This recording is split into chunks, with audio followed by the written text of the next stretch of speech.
This episode of the show is brought to you by Louisville Music Studios, located at 4220 Trio Avenue in Louisville, Kentucky. 40219 is the zip code.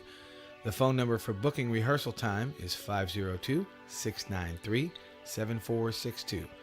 Louisville Music Studios is an awesome rehearsal place. They have hourly rooms you can rent. They have monthly rooms you can rent if you want to camp out and work on a bunch of stuff and build a band, whatever you want to do. The staff there is awesome. David and Justin are amazing. They have helped me out greatly, both at LMS and at a gig. So I suggest you go check them out if you have not already. They have really cool rates, including free. That's right. If you call that number to book some rehearsal time and you mention the Bar Star podcast, you will get your first hour of rehearsal for free. Yes, free. I'm giving away free shit, people. That's awesome. So take advantage of it. Go check out Louisville Music Studios if you haven't already. And if you already have, then you know what's up. And, enjoy this episode of the Bar Star Podcast. The Bar Star Podcast is a show that aims for something a little different. It's hosted by a drummer who thinks he's a musician. But let's be honest. I know and you know that drummers are not musicians, right? Or are they? Hang on a second. Who wrote this crap? This is garbage. Nobody's going to listen to a show put on by somebody they haven't heard of. Stupid. Crap.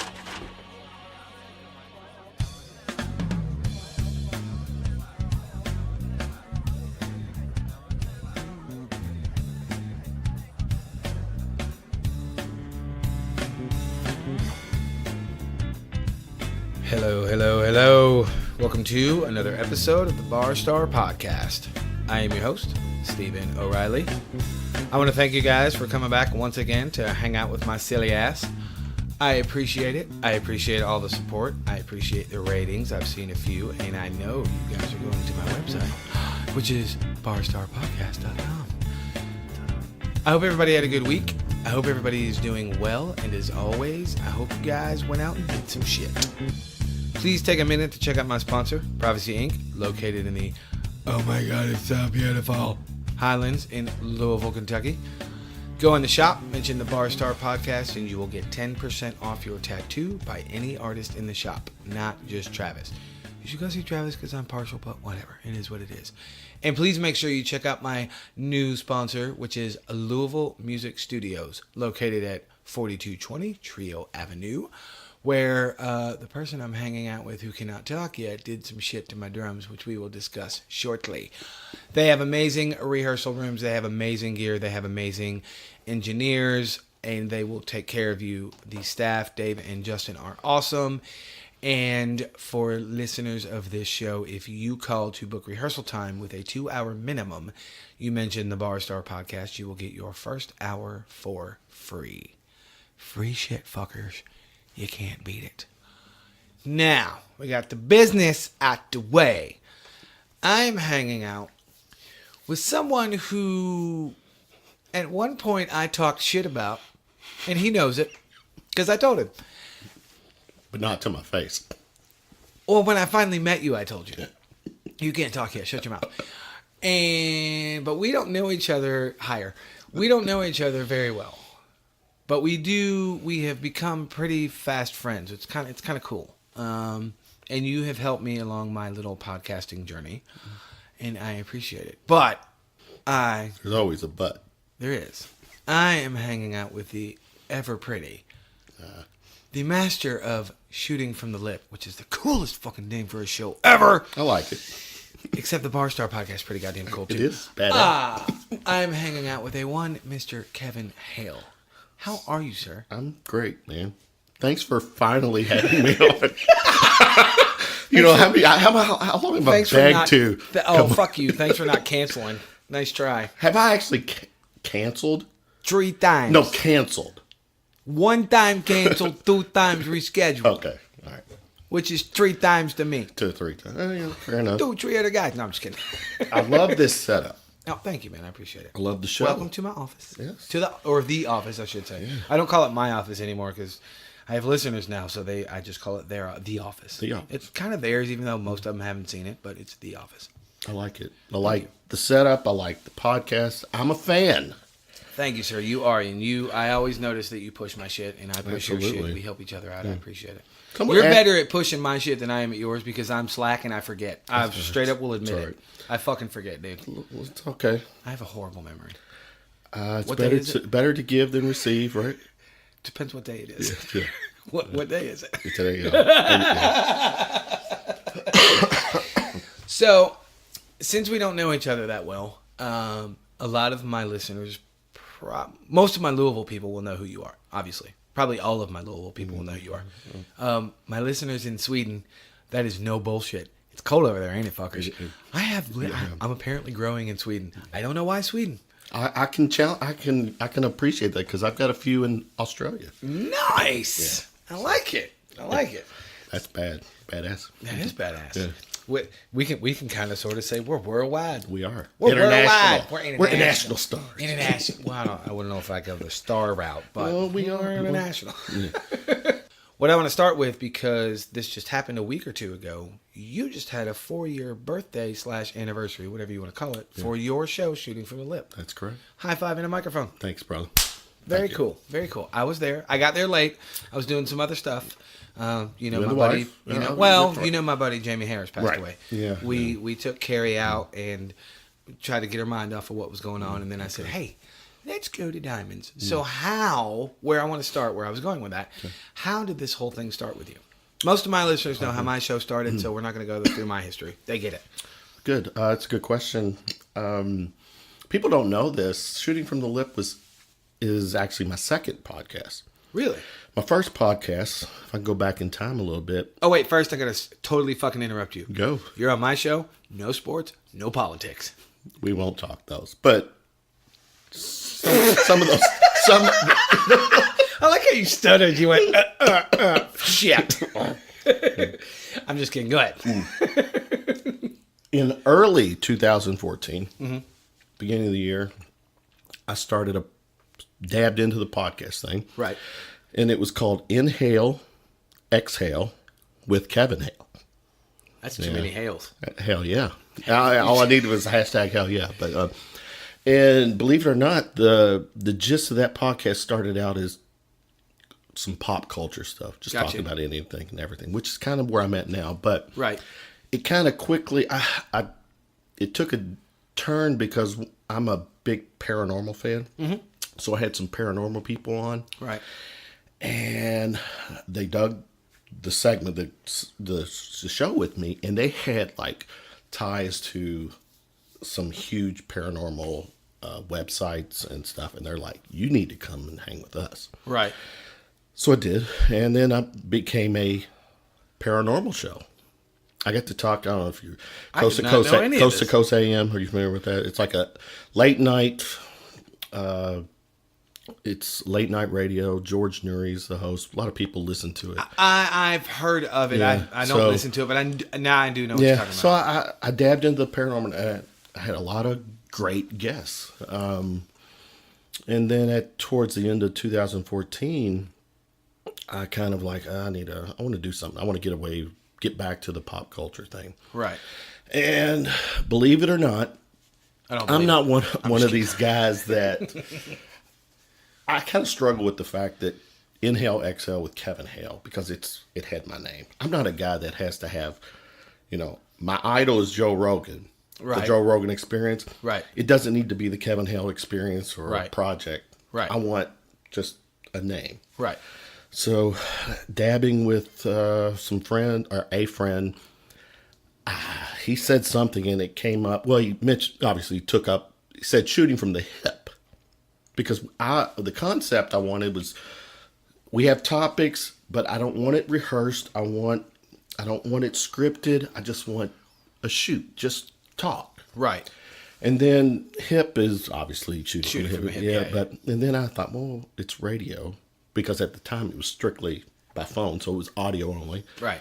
Which is when I was talking shit about you. Yeah. Which we'll get into in a second. So that's the name. I switched it to Lip. So Shooting from the Lip. And that was born in November of 2014, and it started out actually as a sports show only. Yes, which again, it started as a sports show. And then it just, opened grew up from to, yeah. And then it became, then I realized that I was doing some music spots, Right. some of my music friends, Greg on Thanx, shout out to some of the guys. And we'll get into those later. And then it was like, I became a music podcast. Right. I was just really, all my guests were musicians and stuff. So Dirty musicians. but that's music is my vice, man, and that's my go-to. It could be worse. Yeah, it could be worse vices. So I won't talk about the fucking half gallon of wine you brought over here. Yeah, in which we're only a third, not even a third, quarter of the way through. But we'll gauge ourselves as the night goes. But 4 years later, this past on November 14th was my 4-year anniversary for birthday for Shooting from the Lip. Nice. And I started it last year. I did it again this year. Did an event at Diamond Concert Hall with music. Mm-hmm. Also, my daughter Claire, whose birthday. What today is it? Today is what, 29? Who the hell knows? Sure. So on November Sounds good. 28th is Claire's birthday. So we tied the event to her birthday and some November friends' birthdays. So gotcha. And Very this cool. this time around, she's going to school for behavioral therapy, working with autistic kids and stuff. Gotcha. So we thought, why don't we make this a benefit as well? And That's that was cool. kind of a last ditch effort thing. Last minute kind of decision. Yeah. Which we could talk. That whole night humbled me quite a bit because it didn't. I had a goal in mind for what we would be, presenting to Bluegrass Center for Autism. Mm-hmm. I didn't reach that goal, and honestly, part of that was that I elected to do the event / benefit on a Saturday night where I am competing with all kinds of gigs. Oh yeah, for sure. And I just, it didn't work out the way I wanted. But you live and learn. we had a good time. Yeah. And you showed up. You look good. It's a nice suit you had on. I'm the podcast now, 4 years into it. I'm at a place now where, not toot my horn, but the name, people hear the Shooting from the Lip, they know of it. Mm-hmm. Some people know it. Some people know of it. Right. And I'm at a place where I can use the name, use the show to pay forward, to do something for so that's where I'm at. No, and that's a good thing. Most of my Louisville people know, and I say my Louisville people meaning people that have started following me on this little journey of my show. Most of my Louisville people know that you've been around forever. And then there's another podcast in town, Sean versus Wild. And Sean, forgive me if you even listen to this. I cannot remember your last name. I apologize. But that, as far as I know, there's not a whole lot. I've actually stumbled on to. There's actually more than what we do. There's a lot of people doing podcasts. Right. I'm talking more centered on where we are in. I mean, yes, you're way more political and sports oriented than Sean and I are, especially me. I don't even fucking talk about that shit. It's your music. Yeah. But you touch on the pop culture and the music stuff heavily. Yeah. That's where I was going, because I know there's a lot of sports podcasts and all that kind of shit, and there's political podcasts out the wazoo where people blow their gaskets and their blood pressure boils, and one of y'all's gonna fucking stroke out, and I'm gonna laugh. But as far as I know, it's just the three of us. And then when you and I met, the first time we met, face to face. Actually, the first time you and I were met, brutally honest with me. I was. It's a character flaw of mine. I respect it. Thank you. Some people don't. Some people think it's assholio, and I talk about it on the show all the time, and I'm not going to go into it. But I don't want to. I don't ever want to come off as fake.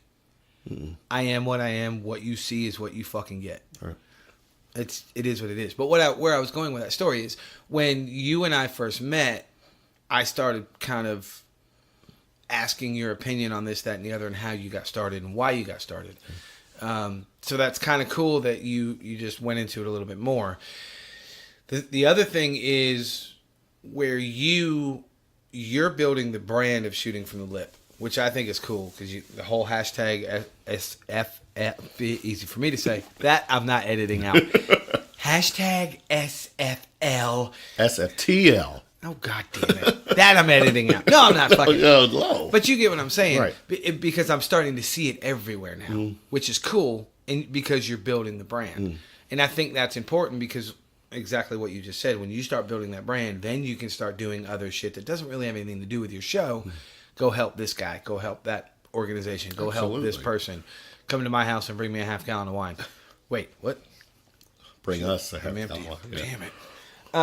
But yeah, and I think it's cool. And I think it's cool that you've been doing this so long because I'm almost at a year. And there's been times I've wanted to pull my hair out because I don't know what I'm doing. And I'm not belittling myself for looking for compliments. This shit's way harder than people think it is. Yeah. And I'm a dumber. The easy part is the interview. Oh, yeah. That's talking the to easy people's part. easy. Yeah. Yeah. I don't have a problem with that. It's what we have to do after the fact. Oh, my God. I mean, I'm good. Yeah, and I'm a dumber. Take the R out. Yeah, I'm a dumber. I beat on shit for a living. I'm not too fucking bright. But the bigger question I have, to tie all this around, squirrels, I'm coming, kids. Why did you decide to start a podcast in the first place? Yes, that's a good question. Thanks. I realize I like to have conversation. I openly admit I don't know everything. So most of the segments, I'm fucking dumb. Yeah, and I know enough to get by, but there's so much in a day. I mean, every day I'm always feel like I'm learning something. I want to, right? But usually when I have guests on, a lot of the people I have on, I maybe know what they're involved with. I don't know the details, right? And a lot of that is just learn. I get to learn stuff. Oh yeah, I've learned shit tons by doing this. But even better is like when I have someone like you on the show or whoever. When there's a topic that is just, I love having good conversation. Right. And yeah, I've been on your show 3 times already. Yeah, you have been. You've been a recurring guest. Whatever. And you finally show up to my show. Number 4 is was out there. But yeah, it's I'm all about conversation, man. No, and that's cool. And most of my listeners know I started this show because I've been fascinated with podcasts for about the past 5 or 6 years because playing music for so long, my brain is mush when it comes to music. Yeah. And I don't mean that in a negative way like, oh, I hate music. No, I play covers mostly for a living. I have song fuck soup. I can't, it's unfucking bearable in my head sometimes. And somebody told me about, actually it's probably been 6 or 7 years now, but somebody said, oh, you ever listen to podcasts? Like, what the fuck is that? And I fell in love with them. Because of the learning value of it and because of the entertainment value of it. Because I listen to all kinds of different ones. I don't just stick to one thing. Granted, it's all shit that I'm into, obviously. Right. But the reason I started this one, and this is for you, not my listeners, so bear with me, kids, is when I wrote the book. Right. And I finished the book, and I went, all right, what can I do with this? I need to tie this into something else other than just trying to get a book published, because honestly, who gives a fuck? They don't, and I'm not belittling myself, but it's that constant. You can't do anything if you're famous, but you can't get famous, so you can't do anything. Right. It's that constant fucking hamster wheel. So that's why I decided to start the show.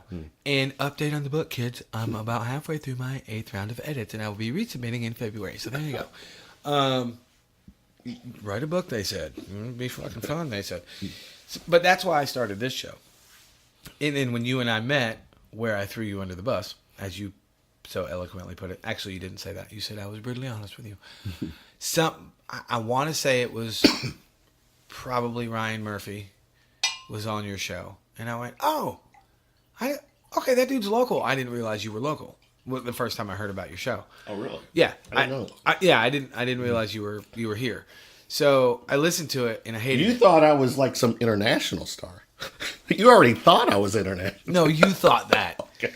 I figured you were some schmuck up in India. No, I'm just kidding. Indy. You were some schmuck up in India. I don't know.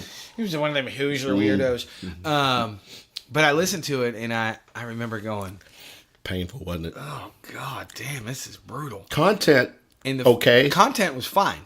Sound quality was I'm brutal. with you. And when we met, that was one of the first things I told you. Right.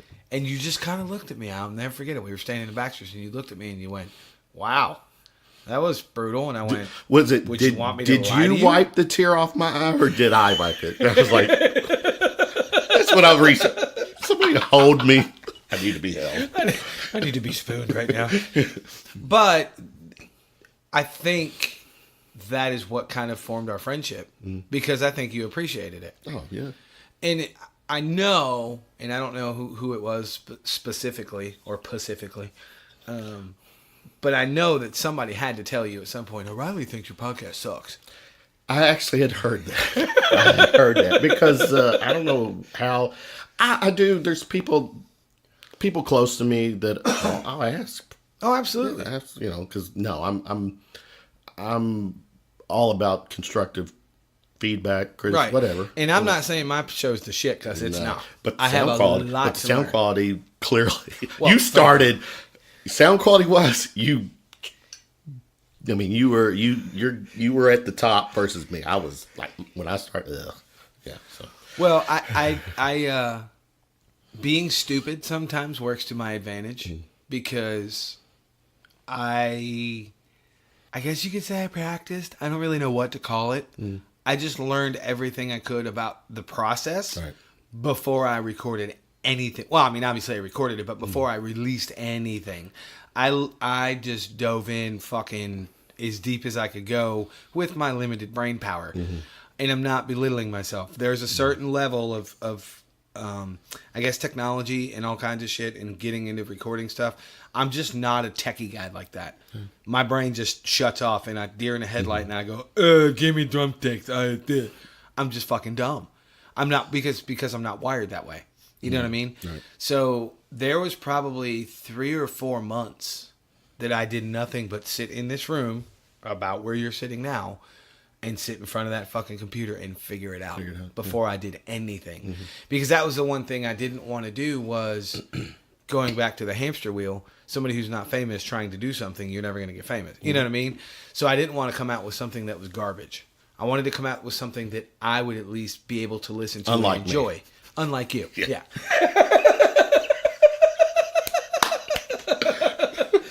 But you know what I'm saying? Twist the knife, Steve. You said it. I just agreed with you. Don't get blood on my floor, fucker. Exactly. That's just rude. What happened to Kevin? Well, he came over and he got blood on my floor, so I threw him out the fucking window. He got his feelings hurt, He was all up in his feels. I had to hold him, and then he started bleeding on my floor. Well, you touched on, before I really got into what started my show, I was, been a big fan of Joe Rogan. Right. So, in watching his show, it just eventually clicked that, man, I want to do something like he's doing. Right. But I think when I talked out loud with somebody back in the day when I first started, they mentioned Blog Talk Radio, which Blog Talk Radio is just an online dashboard that you use as a host. People call into a number and it's all right. audio. And it worked okay with what I was wanting to do, in starting this. But then when it really hit me, like, I'm 3 years into this podcast and I enjoy doing it. Right. I want to take it to the next level. Right. And what can I do? Right. And my buddy Eric McEwen, at that time, he was doing some co-hosting with me, and we're brainstorming. He's, if we're gonna, because I wanted to go on location. I wanted face-to-face interviews. Right. And in doing that, this is what the equipment we would need, and we need this kind of a venue to do it, and so yeah. Now I take it a lot more serious than maybe what I did for the first 3 years. So. Right. Well, and again, and I've said this to you in private, so it's not like I'm revealing a fucking secret. I never said any of that to bust your balls. And I also think that back then, when you first started it, it was just something cool to do. You didn't take it near as serious as you are now. Though after you said that... Because now your ass is everywhere. Well, now after you said that, I'm on the phone with my mom, and she's like, what's wrong, Kevin? I was like, Stephen O'Reilly said my podcast. So kid's like, calm down, Kevin. Breathe, Kevin. Breathe. Remember did you see Step Brothers? I still remember whenever he's crying. Calm down, Kevin. Breathe, Kevin. Finally. And then I came back in the room, and you probably never knew nothing was happening. So I was like, I didn't. Mom I didn't. settled me down.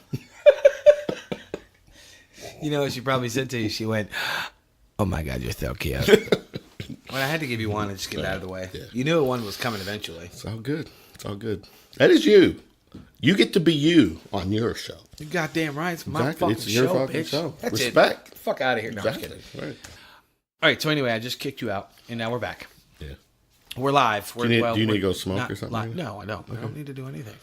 Okay. Maybe I need to fix my hair. Gotcha. You don't know how to respond to that, do you? I don't want to touch it.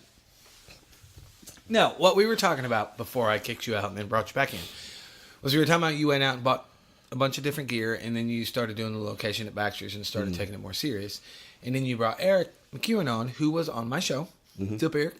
I love Eric. What happened? What happened? Good What question. happened? Yeah, Where did Eric go? Yeah. You know, Eric. Him and his big bassy voice. I can't even imitate that. He's got a great voice. You seen Ted too? No, I'm not into stuffed animals. Talking stuffed animals. Motherfucker, you need to watch those movies. They're funny as shit. It's too make believe. It's like watching. No, I don't. It's like watching what? Any other movie ever fucking made? But there's just some things that are too unbelievable. A stuffed animal who talks. No, it's a stuffed animal who talks and smokes weed. Well, yeah, okay. Well, okay. You got me there. But, no. Anyway, he's in court, and Morgan Freeman is the judge, and he looks at he says, "I want to have sex with your voice." That's Eric McEwen. That is Eric. Yeah. Eric knows voice, badass bassist. Yes, he is. Badass musician, actually. I realized not too long ago, man, he can play some acoustic guitar, too. Mm-hmm. Good guy. He helped me do the on-site thing. Mm-hmm. It was something we talked out loud about at the end of 2017. Right. Take the show to the next level. Yeah, take it to the next level. So he was a huge part of that. And stop driving around the city to fucking call in your own show. I'm just kidding. Yeah.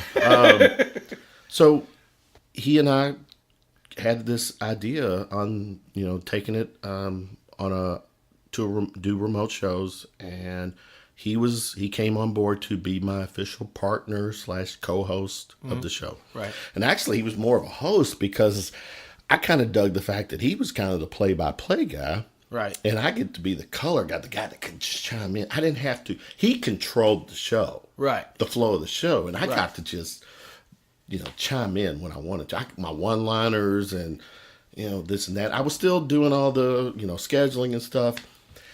And then we got to a point where it's creative differences. Fair enough. Shit happens. I'm it being a pop culture show. One of the things that I'm actually curbing it. Politics.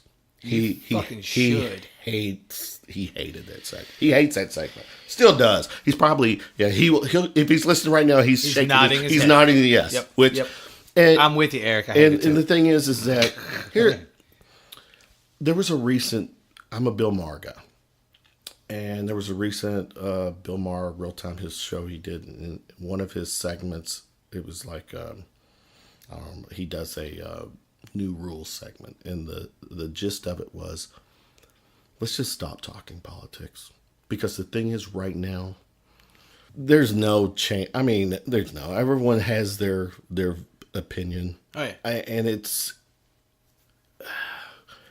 they're so deep in their beliefs and ideas that it's honestly, it's kind of a waste of time to try to, You think? yeah.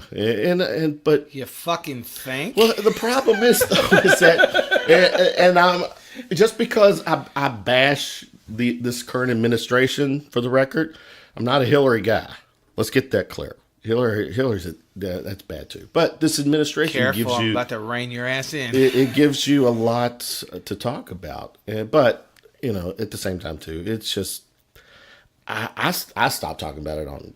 I try to disengage from it on Facebook, social media. Here's the thing, well, let me go back to Eric real quick. So Eric, Eric is some creative differences, and Eric needed some time away from the show to do some things.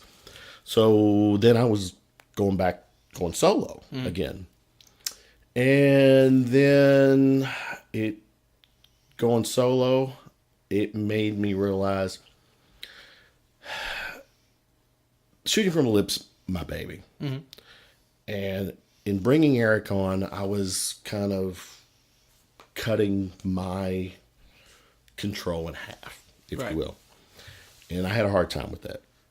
I get Nothing against Eric. It's just, it was me. It was more me. It's not you. It's me. Yeah, it's so.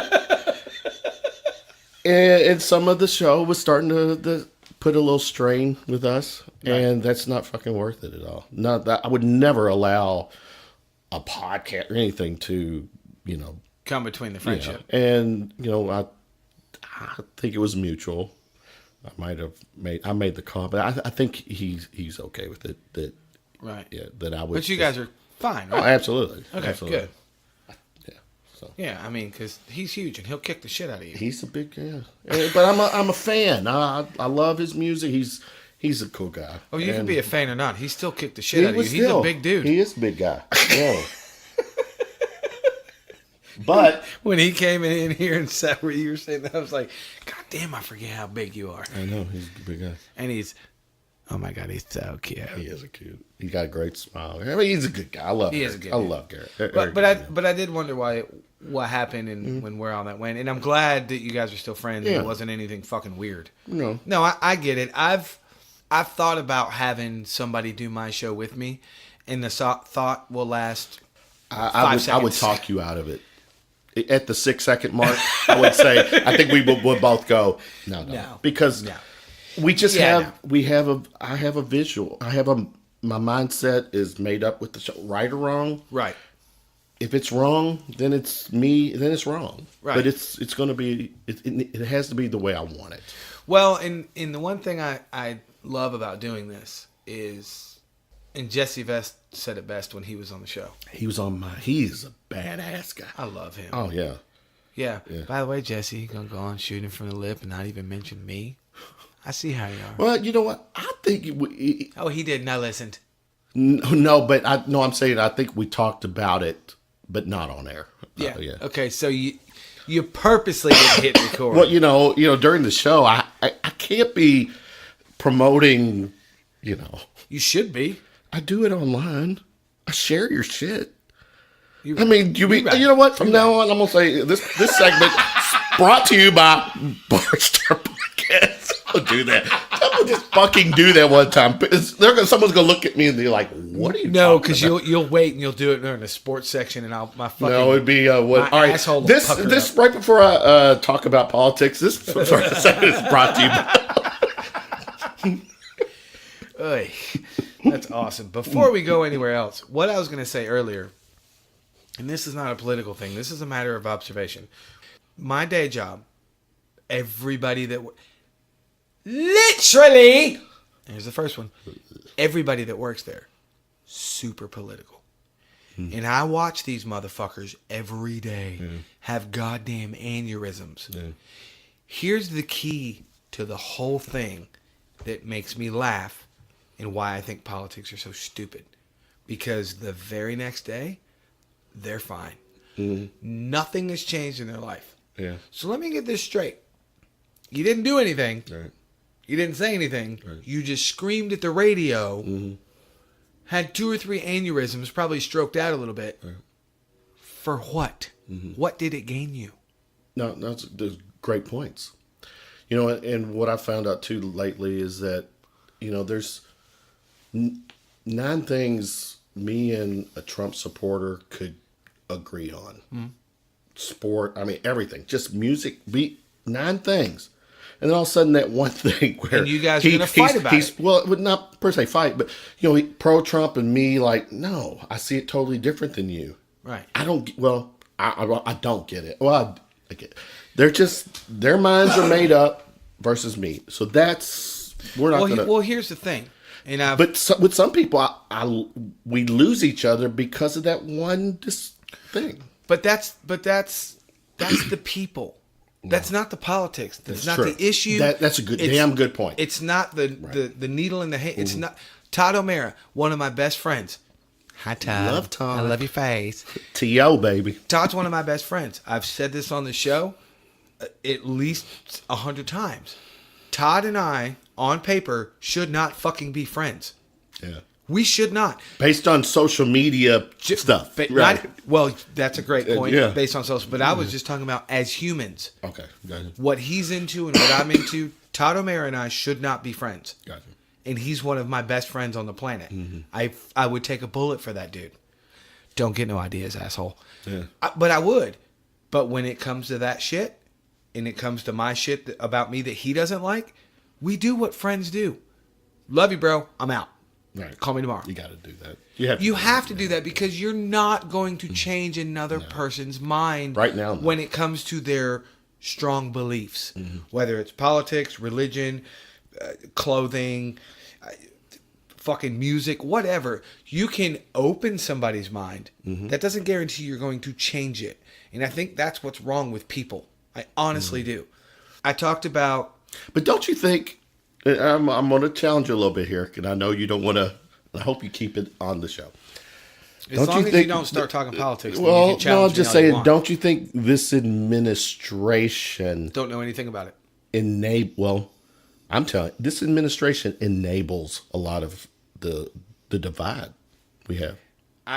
My opinion, and this is, again, not political, my opinion is the media and social media are the biggest shit stirrers ever. You know, I'm going to go on record. I don't give a fuck who's sitting in that White House. Right. I don't. That's a good point. Because whoever it is, everybody's going to shit on it. And then the other half of everybody, yes, I know that doesn't make sense, but you know what I mean. Right. The other half of everybody is going to praise it. It doesn't matter who the fuck you stick up there. Right. It makes zero fucks. Right. Because everybody's going to spin it the way that they want to spin it. True, because... So challenge accepted and beat. Melania did this, the red Christmas tree. Did you see all that? No, I don't know what you're talking about. At the White House. Whatever. Anyway, so the left are bashing it. But the truth is that if Michelle had done the same thing, the right would be there. So that part. I'm going to go on record to say, if I did not have a podcast, and I did not have kids and grandkids that I love to share and brag about on social media, I would fucking kiss social media's goodbye. Oh, I would too. And I've said really it on the hate show. it. If I wasn't a musician / entertainer / whatever, and we can get into social media issues later. Yeah, go ahead. But that's, again, not to talk politics. It's just a matter of human observation. If people would, and I mean this literally, shut the fuck up and mind your own business. And I don't mean that in the sense of keep your head down and don't talk to anybody and be an introvert. It's the whole, whether it's racial or gay or straight or what who fucking cares? You want to go suck a dick? Knock yourself out. You want to go play with some titties? Knock yourself out. You want to drink yourself to death? Have a nice life. I don't fucking care. Right. And I think, I'm not saying I'm special, but I said this on Frank's episode a few weeks ago. You don't know me super, super well, but what you know about me and what you've heard about me, how much drama do I have? Well, put it this way. I don't know, you when you did my podcast back in whenever. During the summer. Yeah, it was the first time we'd met. It's funny, 5 minutes into the podcast, I knew I already liked you.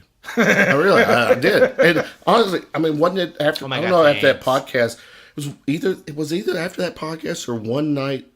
Something we was like, all right, dude, we're heading over to Diamond to watch somebody, and you came and we hung out, yeah. And I will hang out with you any and every time. Yeah, and then we hung out at Joe's Old and Dirt one night. Yeah, and I then came up there and met you up there.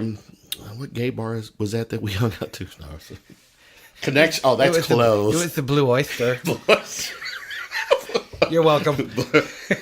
But you know what I'm saying? And again, I'm not trying to praise myself, none whatsoever, but I have zero drama. Right. You do? No, I agree. Because I don't care. Yeah. If you want to go do that, go do that. I'm not going to judge you. I'm not going to bash you. I'm not going to try to change your mind. I will give you my opinion. What you do with it is on you. If you ask me a question, I will give you an answer. What you do with that answer is on you. Right. This whole fucking my vagina hurt. That's what I hear when people start complaining. Mm-hmm. Shut the fuck up. Move on. And let's move on to something else now. Right. Listen, I agree. Yeah. But with that said, the political thing is going away from my show. Good. Yeah, it is. I love you. And the thing is that we should be loving each other more. We should Absolutely. Hey, we're all in this together. I mean, good God. We are. Yeah. Every generation has had its fair share of bullshit to deal with. We just have made it so goddamn convenient because it's in our hands. Mm. Legitimately, figuratively, literally, physically. It is in our fucking hands or in our pocket, and we pull it out and put it in our hands. That's why you see the top of people's heads. Honestly, the next when there's another civil war, somehow, some way, social media will be a huge part of that. Oh yeah. But anyways, good. Oh yeah. Yeah. Back to your show. Let's go back to happy stuff. Yeah. Do you need a refill? No, but I do have to pee. That's my thing now. I like to tell people on my show I have to pee because I know they're listening going. Well, I'm with you. My bladder is the size of a peanut. Oh, you got a hamster bladder? Yeah, I do. Oh, do we go? You want to go cross streams?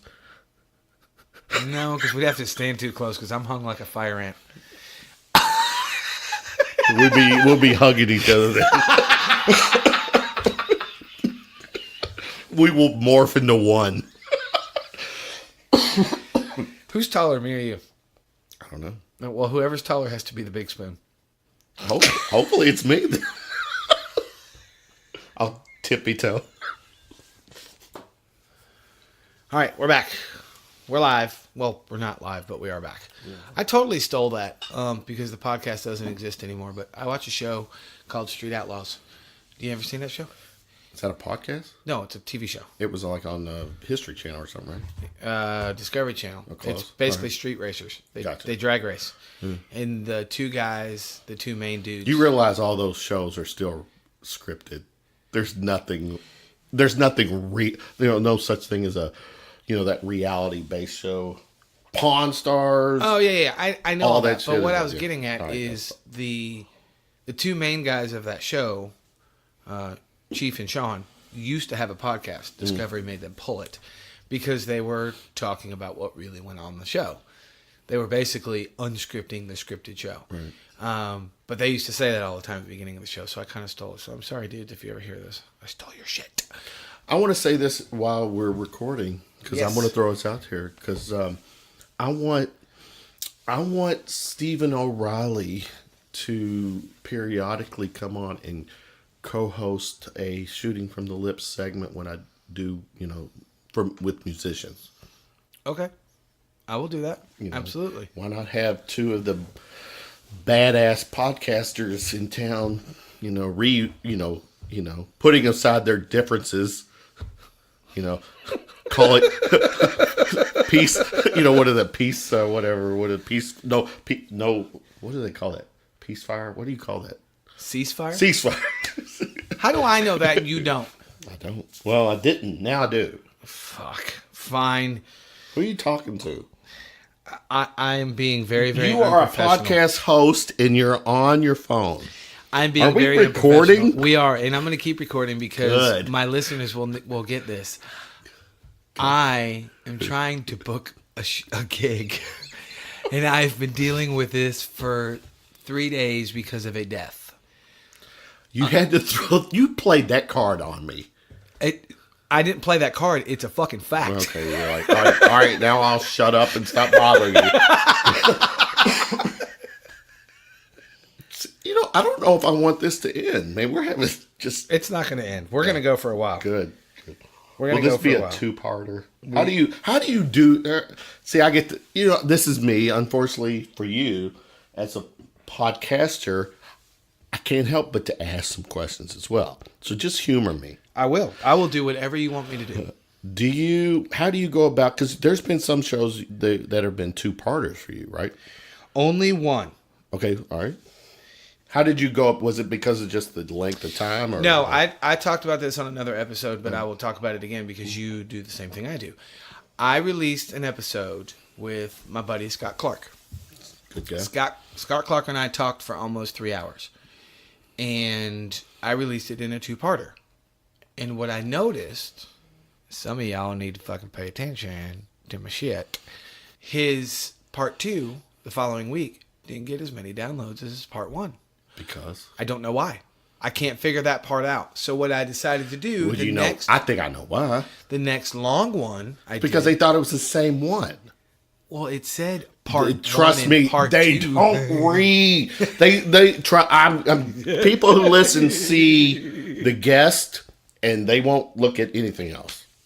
They don't. Fair enough. But what I was going to say is, the next long one I did, I said, I'm not gonna cut it. I'm just gonna throw it out there and see what happens. Yeah. Well, Rogan and everybody loved it. Rogan goes, he'll have up to a 3-hour segment. My longest one I've had was my buddy Tony Clark from Wax Factory, and we were 2 hours and 47 minutes, and people loved it. Is Stacy jealous of that? That you can go 2 hours with a podcast, but you probably.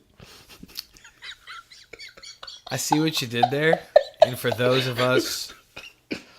Love you, Stacy. That know, and those that are close to us, that ain't a fucking issue, brother. Game on. Have you seen me play drums? Do you have video? Playing drums clearly requires a lot of stamina. Clearly. My favorite band who boasts to me the best rock drummer of all time. Who? Well, who would you think if I say that? Probably Zeppelin, I'm sure. Yeah, Power Trio. Probably Rush. Neil Peart. I mean, watching him and all his solos. Good God, I'm seriously from that perspective. All the shit he does. Tom's watching some of the songs, or him play some of the. We'll get into music in a second because I have some. This is your show. Questions. I keep forgetting this is your. Yeah, this is my show, not yours. You're on my show. But you were asking me questions, though. Back to shooting from the left. Yeah. You know what I'm going to do? Wait. Here's what I check this out. I realize this segment, this show tonight, I could actually just copy it to a shooting from the lip show, and people will think it's my segment. They will. Okay, wait. I'll even help you out. You ready? Right. Welcome back to Shooting from the Lip. And you will be doing a voice. With your host, Kevin, I suck, Hale. Do we have... Someone asked me the other day, after I was posting some stuff for your podcast, they're like, dude, that's cool that you do that for another podcast. As if he was saying, like, I shouldn't, or there's an issue. I've gotten that before. I have a buddy, a guy named Steve Owens, who has a podcast called the Fascination Street Podcast. And I promote his stuff, and he's in Texas. I was on his show, and he will be on my show soon. But I don't see anything wrong with it. Well, that's a little different. That's Texas. To me, is the city big enough for both of us? This town ain't big enough for both of us. Is it? I think it is. I think it's plenty big enough, because what I was going to say is, before you so rudely interrupted me, now who's on the phone, fuckface? Carl Stuck. Yeah, you see? Lana Manning. I love Carl Stuck. You know the Lana? Of course I know. The ravishing Russian. Yes. Lana. Wait, I can't wait to bring up. Well, we'll talk Kevin Manning yes, too. We will. I love Kevin Manning. I can't even do Kevin. No, what I was going to say is I've talked about this in drumming. I've never really talked about it in any other area. I'm not into competition. I don't give a fuck. Because here's the thing. I'm better than a shit ton of people. I'm worse than a shit ton of people. And there's a shit ton of people better than me. Yeah. I don't care. I do what I do. If you dig it, thank you. If you don't, that's cool too. There's something out there that you will like. Right. I don't take that shit personal, and I'm not trying to cut anybody's head off. The only time I get competitive is if I'm challenged, and that's usually drumming related, basically.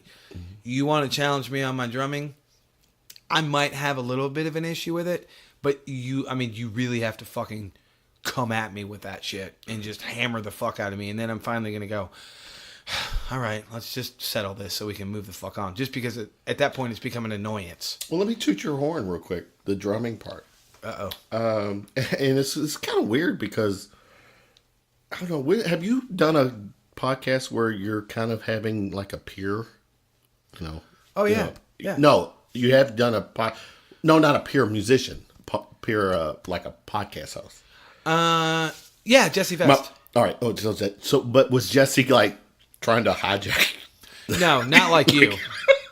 You're a hijacking son of a bitch at this point. I'm in podcast mode 24/7. Unfortunately, I'll go out because I just like conversation. Right. So with conversation generally means asking questions. Oh, absolutely. And unfortunately, it's not unfortunately, but my point is, I am an open book, sir. Yeah. I've already peed on the show. I told you I was hung like a fire ant. I got more coffee. I drank part of your half gallon of wine. We got a long way couple to of go. those already have proof. Not a couple. There's a few that I don't have. Stay tuned, people. Stay tuned. It's early. It is fucking early. Uh-oh. No, you can ask me whatever you want. Anything you want. I don't care. No, it's... you listen, jokes aside, you've listened to enough of my shows. I have my different segments and stuff, but I don't really have a format. I'm just like you when it comes to the conversation. Yeah. That's all I want. Yeah, exactly. Because I don't do an interview. It's conversation, not an interview. Yeah, I've never said... Right. I ask questions, obviously, because when you have a conversation with somebody, you ask questions generally anyway. But probably like me... Your questions come from the conversation. They come from a conversation and or, depending on how close I am to the individual, a place of curiosity. In the case of you, I never knew why you started your show. I never knew what prompted you to do it.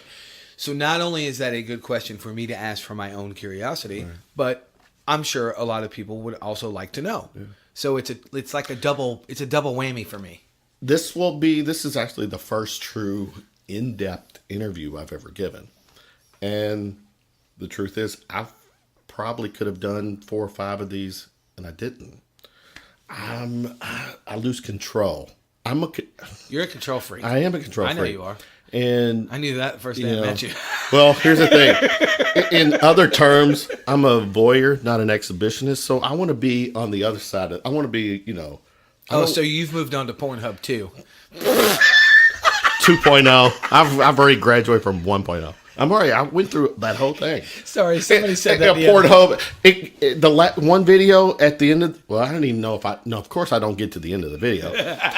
It just said, you have completed Pornhub 1.0. Sorry, somebody said that to me the other day. And I'm not going to lie to you. It took me a second to get it. I was like, wait, what? And then when I got it, I almost peed. It was fucking funny. It's funny. That's funny as shit. Yeah. Oh, so you've moved on to Pornhub 2.0. That's good. But no, you are a control freak, and I'm starting to, because I'm close to a year. This is our baby, though. Right. What I was going to say is I'm close to a year in with this, and when I started it, I wasn't sure I could go 6 months. Again, I'm not belittling myself. I'm not self-deprecating. I'm not looking for compliments. I'm just being honest. I didn't know if I could last 6 months doing this. Partially the time commitment. Partially, am I that fucking interesting? Partially, who can I get to do it? Because obviously we know it takes time and money to do all this bullshit. And I can't pay people to come hang out with me. No. So I give you fuckers coffee, though. Except unless you're Kevin Hale and you just bring a half gallon of wine. But seriously, I didn't know like what the life expectancy was. Easy for me to say. That's a big word. But the more I've done it, I'm like you now. It's my fucking baby. Yeah, it is. I think about my show all the time now. And that's why you need to go to thebarstarpodcast.com and buy some t-shirts. Buy my shit, fuckers. You being 100% dedicated to music, there's so many talented musicians in this town. Oh, it's stupid. So you have access to so many people. You really do. And, with me being pop culture, I have access to a ton of people as well. Right. So we'll never run out. I don't, No. Well, and I'm comfortable enough now to most of my loyal... I guess I need to name you fuckers. Cause Sweden? Who's in Sweden? I want to know. Do you actually know the person in Sweden? Oh, no. I don't have a clue. I just have the numbers. I'll show them to you after we stop recording. I believe you. I've got the name because I had to find out who was in Australia. Did you really? I got the name. Oh, nice. Good for you. We tweet each other. We're friends on Twitter. The funny is that we'll talk social media too. Look at you fucking taking control again. No, Stop it. Stop it. Right now. Stop it. Are you done? Okay, good boy. What I was going to say, what I was trying to get out of the hole in my face, is eventually my listeners are going to get tired of me calling them fuckers and kids, so I need to come up with a name for them. But where I was going with what we were talking about musically and musicians and running out of people, how did you decide that you wanted to start hanging out with musicians on your show? Because earlier you said that music is your vice. How did all that come about with you not being a musician? And don't take that in a weird way, because I don't mean it in any derogatory way. I'm not. You're not a musician. But how did you start to like kind of go down that path and go, oh my God, I want to hang out with these people? And the reason I ask before you answer is most non-musicians don't want to hang out with musicians because the majority of us tend to be pretentious egomaniacs. I freely fucking admit it. Okay, well... And we both know some. Well, from an egomaniac perspective, I've got a fucking ego. I've got that. Oh, I know you do. But again, fortunately for me, my love for music, I just know a lot of my friends are musicians. Right. So I found myself at, gigs and events all the time, just doing my thing. And, and that was, it's like, I want to know more with these guys. Right. And I'm going to tell this. I'll make sure Greg on Thanx hears this. This is my favorite Greg on Thanx. By the way, I don't know if Greg listens to my show, but dude, he is. Because I know Kevin's going to make you listen to this, and I know you can hear. I know you can hear the sound of my voice right now. You, sir, are a fucking monster drummer. Legend. And Greg and I go back.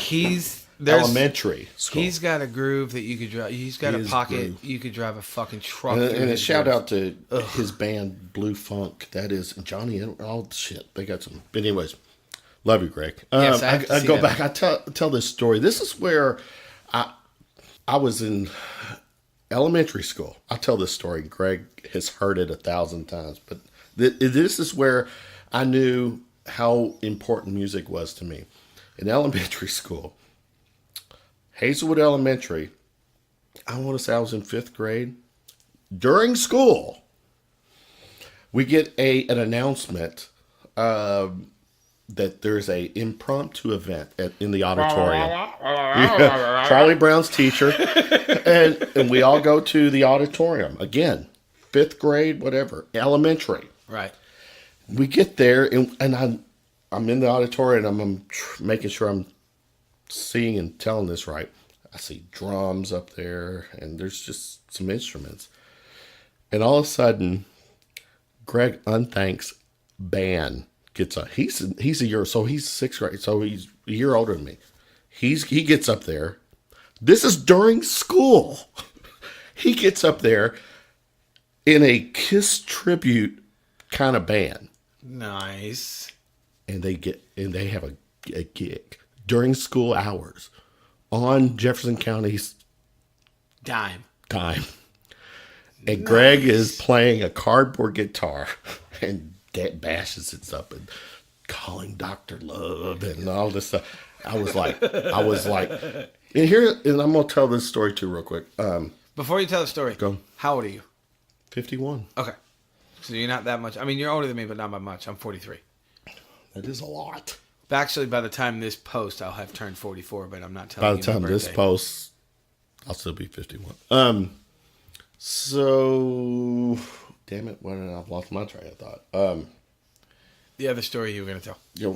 Greg. So, the whole thing with the music, just at that elementary age, I was a big fan. But one of the things I regret the most when I was I was a freshman in high school. Mm-hmm.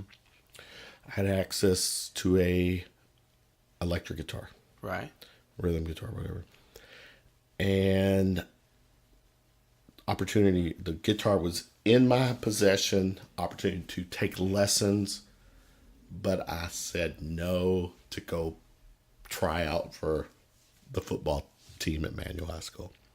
I gave up music. I elected to go pursue sports over music, which I do regret. I totally regret that. And people tell me to this day, it's not too late. Your love for music, get it, go, try it, whatever. But so let me get this I still straight. So for 40 plus years, I've lived vicariously through you cats. Hold up. Let me get this straight. Mm-hmm. This is where I want a camera because I have the dumbest look on my face right now.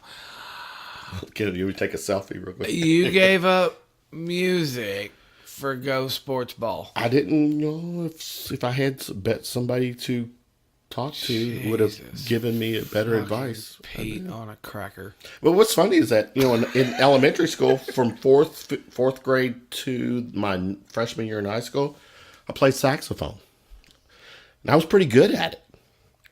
But I gave it up because at I went to Manual High School. There was the concert band and the Manual High School is in Louisville, people. Is in Louisville, yes. The concert band. We're international, dog. We are international. Sweden, hey, what's up, Sweden? Cold as fuck over here. It's actually, yeah, it is pretty. So at Manual, you had to do concert. It was just one band, right? So you had to do concert and marching. Gotcha. The marching was I did not want to do marching because the marching kept me away from watching sport, all the events and stuff. So after my freshman year in high school, I gave up the alto sax, which I was pretty damn good at. So let me point this out for those of you keeping score. Strike two. So twice you gave up something awesome for Go Sports Ball. Well, at that it was sports. And you friends. You can't backpedal. No, I can't. Twice you gave up some cool shit for Go Sports Ball. I mean, I could read music. I was so into it. But then it was like Go Sports Ball. Yeah. You do know that musicians get laid way more than Go Sports Ball dudes, right? Yeah, but I kind of had my fair. I kind of had my fair share of the warm. Oh, I'm sure you pink have stuff. I'm sure you have because eventually you fuckers blow out your knees and then you're done. But what I found out is that, sports stars get the chicks if you are a star. I wasn't a star. I was like off the bench, and so that quickly ended. So, but once that ended, it was just no. I didn't. I should have pursued it at a younger age, dude. I do. That's one of my regrets. I'm just busting your balls. I get it. I don't have many regrets in life, but one of my regrets actually is the opposite of yours. I wish I would have marched. I dropped out of school 3 times. I've talked about it on the show. I'm not going to talk about it again because I will bore my listeners. But one of the biggest regrets I have is the 3rd time that I dropped out. I was supposed to march the following year. I was going to play quads. And I wanted to so bad, and I never did it. And I shouldn't even say it's a regret. It was a regret for a while, but the older I've gotten and I look at life a little bit different, it's more like a, man, fuck, I wish I would have done that. Yeah, right. Which is, I guess, can be misconstrued as a regret, but I don't with you. lie in bed and go, oh my God. Yeah. But that's one of those things where I'm, man, I really fucking should have done that.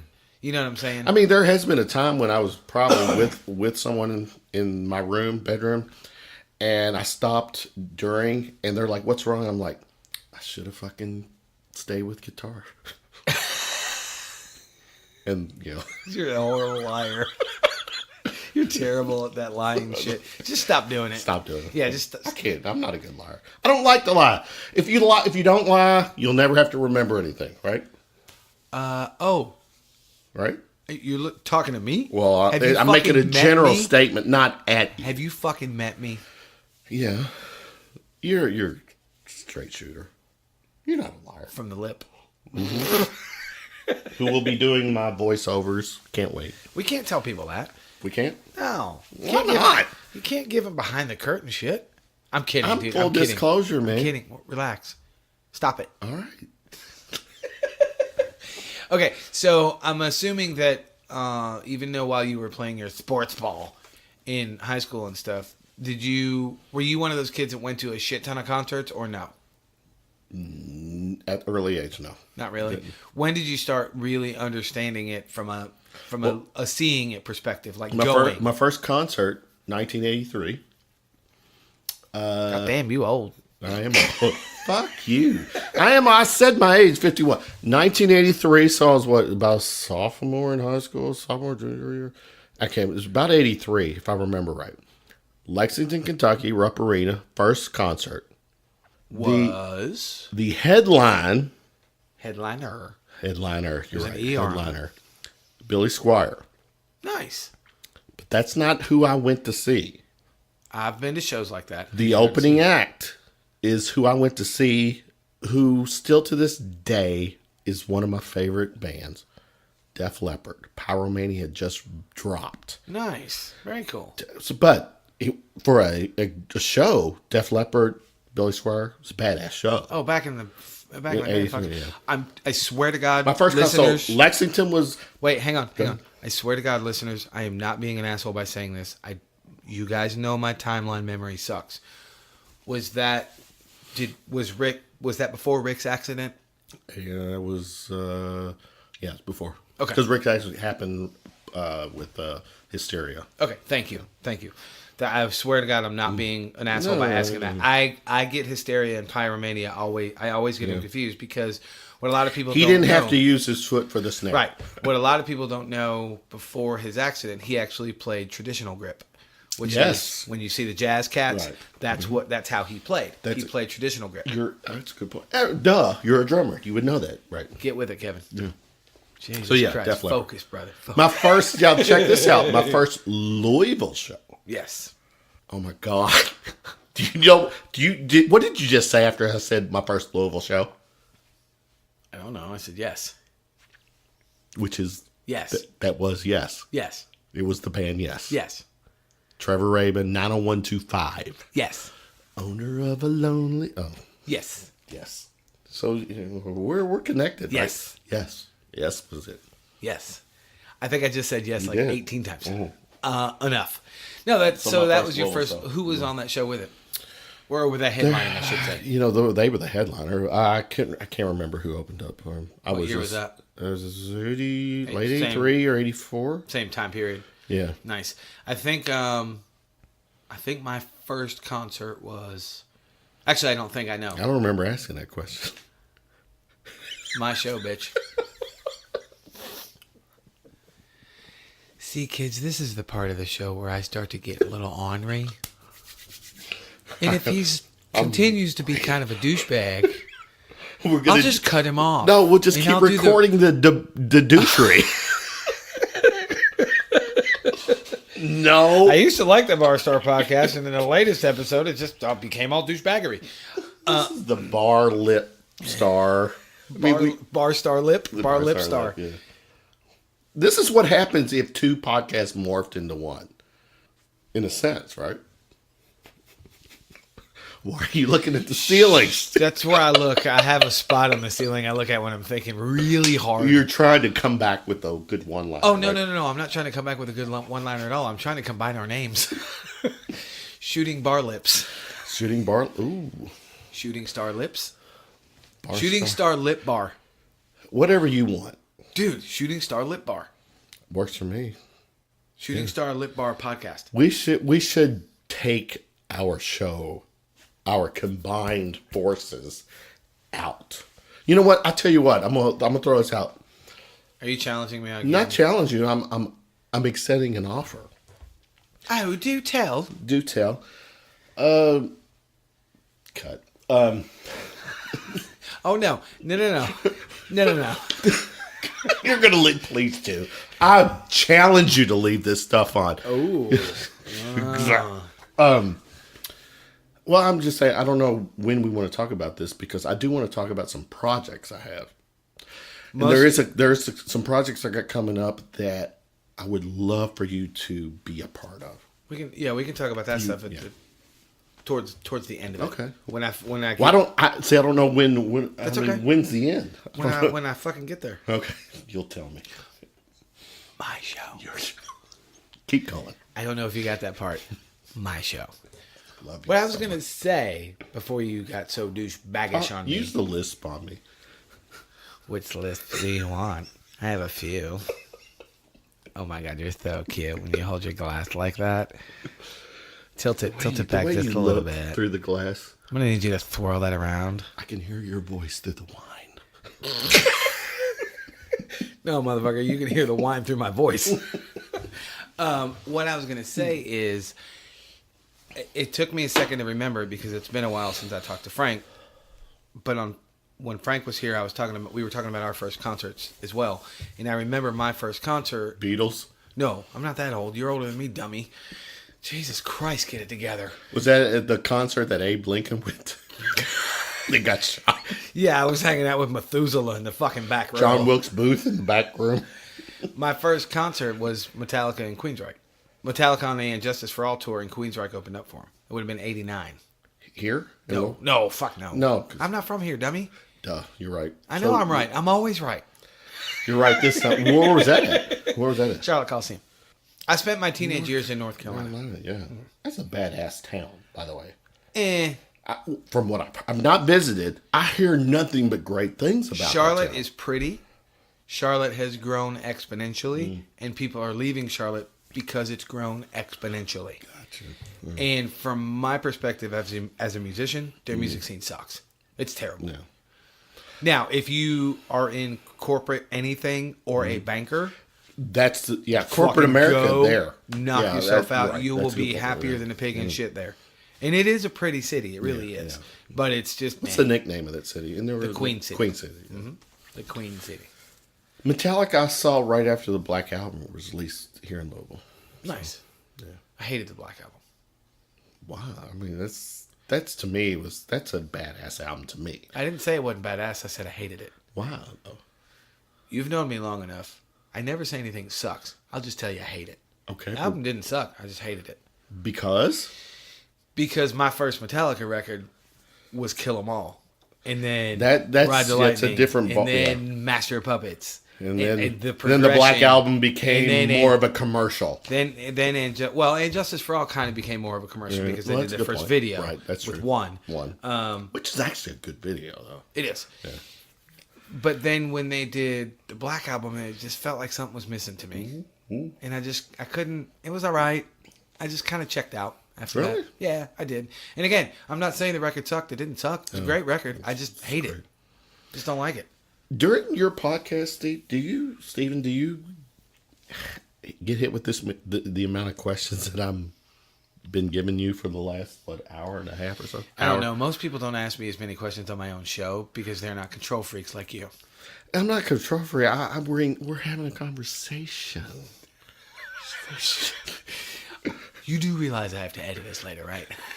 I'm challenging you. This can go very little editing. This could go one of two ways.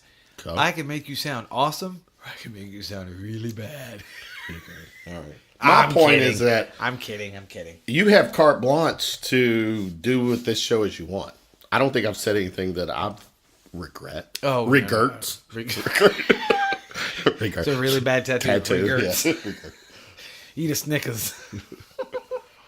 I'm gonna be tucking you in tonight. You're gonna at the end of the night, at the end of this podcast, you're gonna say, Kevin, cover me before you go. Just cover me.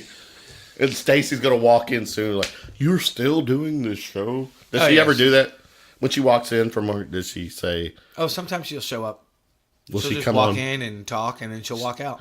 Do you keep her audio on? Oh yeah. Oh, absolutely, fuck yeah. She's I don't badass. know if you know. My wife's awesome. She is awesome. I love her. I fucking love her. I know. I know. You can't have her. She's mine. You can borrow her. You can borrow her. Can I lease with the option to own? Yes. You can have her on the 33rd day of every month. Okay. On a February, right? February 33rd. February 33rd. We are of all 80-40. Oh, yes, yeah. we are. I'm going to rein you in. I love you so much. I love you too. Thank you. Yeah. Thank you. I appreciate it. I have that personality that people... I really do think 50-50. I could use this show for my show. Some people love me, some people hate me. There's not a whole lot of in between. But you're fucking real. Though that's the part. I'm real as fuck. You're right. So, get out. People who don't, get the fuck over it. But Which is why I have no drama. Anyway, what I was going to ask you, why I asked you that question an hour and a half ago about the music.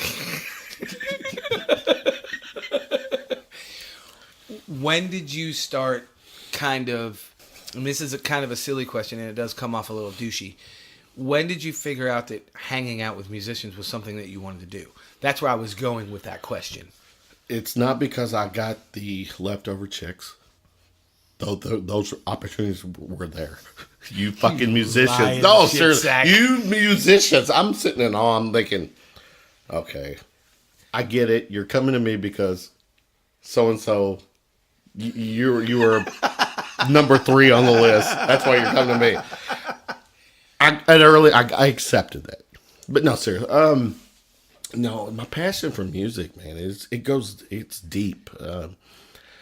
I just, fortunately, I had a lot of friends who played. Right. The Thanx, the Tony McElwain's, and all the South End boys. There's a lot of this. Chuck Deering, all those. Chuck's a pretty. Chuck's a pretty fucking. He is. We got to make sure we give all the tag the right people because we're getting some shout outs. Chuck knows I think he's a pretty fucking. He is. No, Chuck. And not he just, sat right where you're sitting? Yeah. I was rubbing on him. I can't get. What? Be honest, Chuck, what can I do to get you on my show? He actually drove out here to do this show. Uh-huh. And his hot little wife sat right there. Christy's badass. She is badass. They're both badass. Yeah. I love them. The Deerings are great people. They're awesome.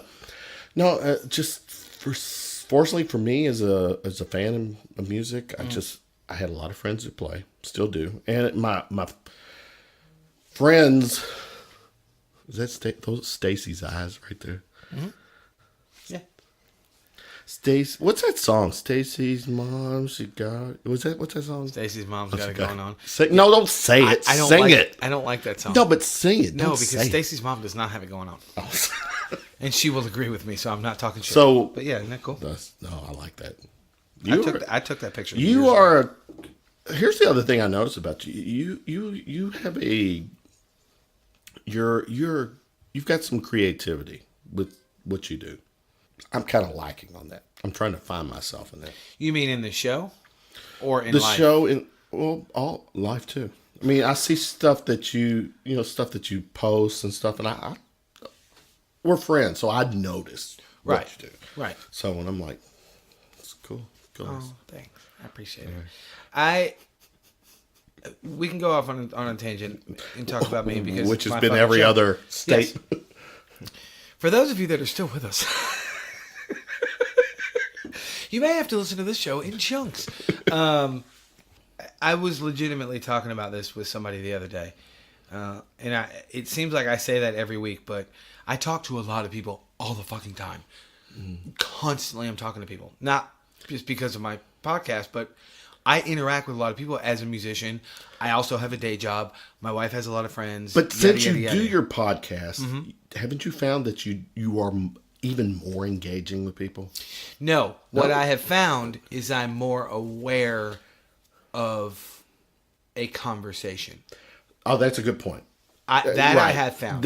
No, you're right. I tend to listen more. I do. I listen way more. Same. But what I was going to say is the other day somebody was asking me something. Everybody gives... I shouldn't say everybody. It's a blanket statement, and I apologize. A lot of people rag me in a fun, good way, but they rag me because the way I dress and all that kind of stuff. Because I always tats and earrings, blah blah blah. Which is 2018. Fuckers, get over it. But exactly. I had on something the other day, and it was shiny. I don't remember exactly what it was, but it had a little shine to it. And this dude was asking me, he's like, "Why the fuck do you wear that?" And he was kind of judging me half-assed, and I don't know this guy very well. But you knew him. Yeah, I know. Okay. And he was kind of half-assed judging me, and I turned around and I said, in fact, funny I'm telling this story because it's what we were just talking about earlier about the political thing. I looked at him, I said, "Why do you care?" And he said, "What?" I said, "Why do you care?" It's an O'Reilly response. Yeah, to me. How does it affect you? Right. Well, I mean, and he wasn't prepared for that. No, he wasn't. Yeah, exactly. He was waiting for me to either blast him or say something stupid. Right. Or my other go-to is usually, "Well, why did you put that shirt on this morning?" I turn it around on him. Right. But I was kind of taken off guard because I wasn't expecting it from this person, and I was like, "Why do you care?" He had nothing. Right. And do you realize when people make those when people make those kind of comments and you challenge them to elaborate, more times than not, they can't. They cannot. They can't. No, they can't. I deal with that all the time. But thus, I win. We win. Yeah. When you ask me the question, I already won. Exactly right. Exactly. Because my thoughts are in your mouth. And my name is in your mouth. I win. Yeah. But it kind of took me off guard from this person. But the reason I'm talking about it and the reason I'm bringing it up is because you were talking about my creativity. I've never looked at things. At least I've never tried. Sometimes I have failed. But I've never tried to look at things like, oh, this is hip, or this is cool, or so-and-so likes this, so I need to do that. If I like something, I fucking like it. If I don't like something, I don't fucking like it. Yeah. It's simple. And you don't sweat it either. No. Exactly. To me, it's super, super simple. Right. It's always been fucking simple to me. I don't want to... Not a lot of gray area with you? There I mean, yes, there is in certain issues and certain things. And I mean, there are some things that I hold personal that I will never talk about. But for the most part, there's not a lot of gray area, no. Because it's either... The way my brain works, I like pink. Everybody knows I like pink. I have pink drums. I have a lot of pink clothes. I have 3 or 4 pairs of fucking pink Chucks. I don't look at pink as... less masculine, more masculine, gay, not gay. It's a pretty color. It's a pretty color. And there's 47 fucking shades of pink. And I like it. And you're badass enough to like it and wear it and whatever, right? Right, but what I'm getting at is I don't look at something that I'm thinking about wearing buying and or wearing and go, "Oh, somebody's going to think that I'm blip." No. That thought never crosses my mind. I'm like, "Dude, I fucking dig this. I have to have that." Right. And that's as far as my thought process goes. So in those terms, it's the same way with music and all that other shit. In those terms, I'm very black and white. It is what it is. Respect. All right, I like that car. I don't like that car. Why don't you like that one? I don't really know. I just don't dig it. Yeah. Doesn't do anything for me. Fair. But I don't sit and analyze it. I don't sit and go, "Well, the dude there and the fur and the shut the fuck up. Nobody cares." Right. You know what I mean? Like, I never look at anybody and go, "Why the fuck would you wear that?" But I don't give a shit. Obviously, they like... Now, if you show up somewhere and you're dirty, smelly, and you haven't had a shower in 5 days, I'm going to be like, "Motherfucker, you need to go take a shower." Because that's just gross. Yeah. Here's some soap. Go at it, brother. Yeah, that's something completely different. But I don't...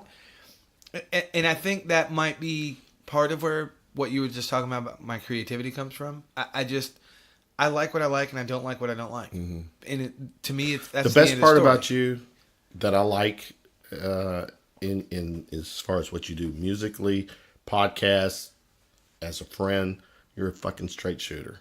And those I try to be. For me, I need those are important people to me in my life. I think. Thank you, and you can keep reading me compliments. No, it's true. I think, again, to kind of circle back what we were just talking about, I think that more people need to be that way. Because I don't like something about you doesn't mean I don't like you. You, right, exactly, right. Because I don't ask you about your mom and them doesn't mean I don't care about them. What does mom and them mean? Mom and them. How's your mom? How's your family? Mom and them. Yeah, mom. It's like that's mom a and them. Three syllables. Mom and them. Yeah. How do you spell that word? MOMANNEM. Mom and them. Mom and them. Mom and them. But you know what I mean? It doesn't mean that I don't care about you or your family. I don't know those people if we're not that tight. I've never met those people. But I can call my mom right now and ask if when can Steven come to dinner. Then I'll have to start asking you how your mom and them are. Mom and them are. But that goes to the thing that I've said on the show before, and you and I have even talked about this off recording. I don't like idle chit chat. I don't. I find it very annoying, and I find it useless. How's the weather? I don't know. Fucking go outside. You know what I mean? But the reason I say it that way is I think that more people should be like that. It's okay to not be interested in something. It's not the end of the fucking world. No. It's okay to not like gravy. Yes, kids, I don't like gravy. You really don't? See? And I get that reaction all the time. No, I don't. I can't stand gravy. I think. Do you like biscuits? Yes, I like biscuits. So you don't like gravy on your biscuits? Oh, fuck no. Yeah. I don't like it.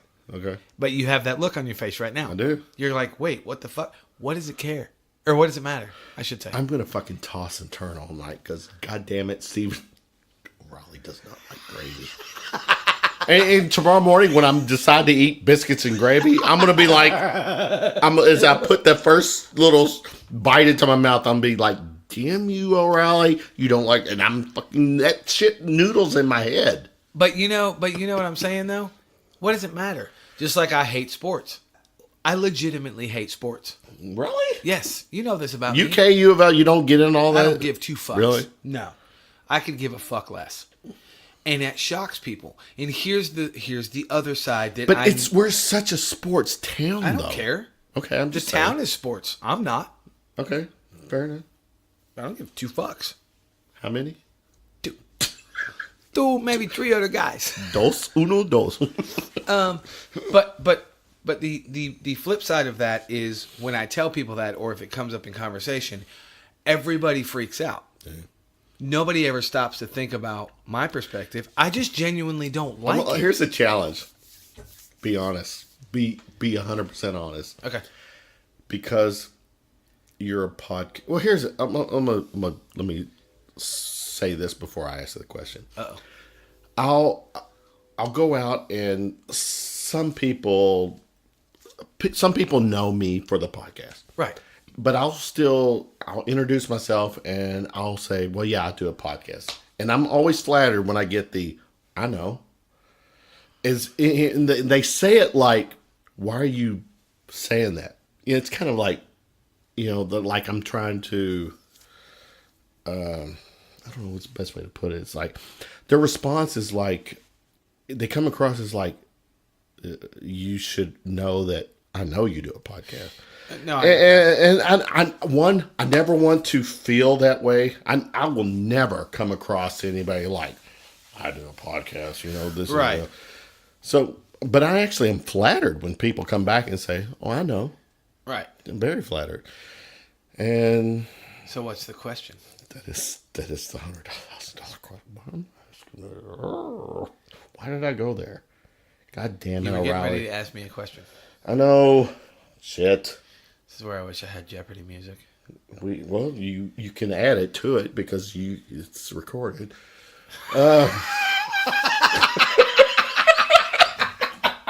I love you, O'Reilly. I do, man. This is going to be for me a keeper. and I don't care if you keep this on or edit, but I'll tell you what I'll do while we're recording, and I won't edit this out so the people can hear it. Works. So what? I will do my normal edits. I'll send you the raw. You No. do with it what you want. Oh, well, that too. All right, because to me, what a show is always, if you can get a soundbite out of the show, it's great. Oh yeah. Yeah. So land the plane. What question were you about to ask me? I really don't fucking know at this point. We were talking about people's reaction to me hating sports. Oh, how much of... See, I got you, Yeah, dog. there you go. Good, got you, good dog. way to reel me in. How much do you say or do, either podcast or in life, to get a reaction? Because to me... Maybe... Go ahead. Maybe 10%. Really? Yeah. Unfortunately, I'm more than 50% because for some goddamn reason I get a kick out of. Well, it depends on my mood. If I'm in the mood, Thinking about it for 30 seconds, maybe 15%. Okay. Because I do like fucking with people, but I don't. Exactly, I do. I don't do anything more so for because shock and awe. well, it's some of that. It goes back to that whole power thing, that control thing. I kind of,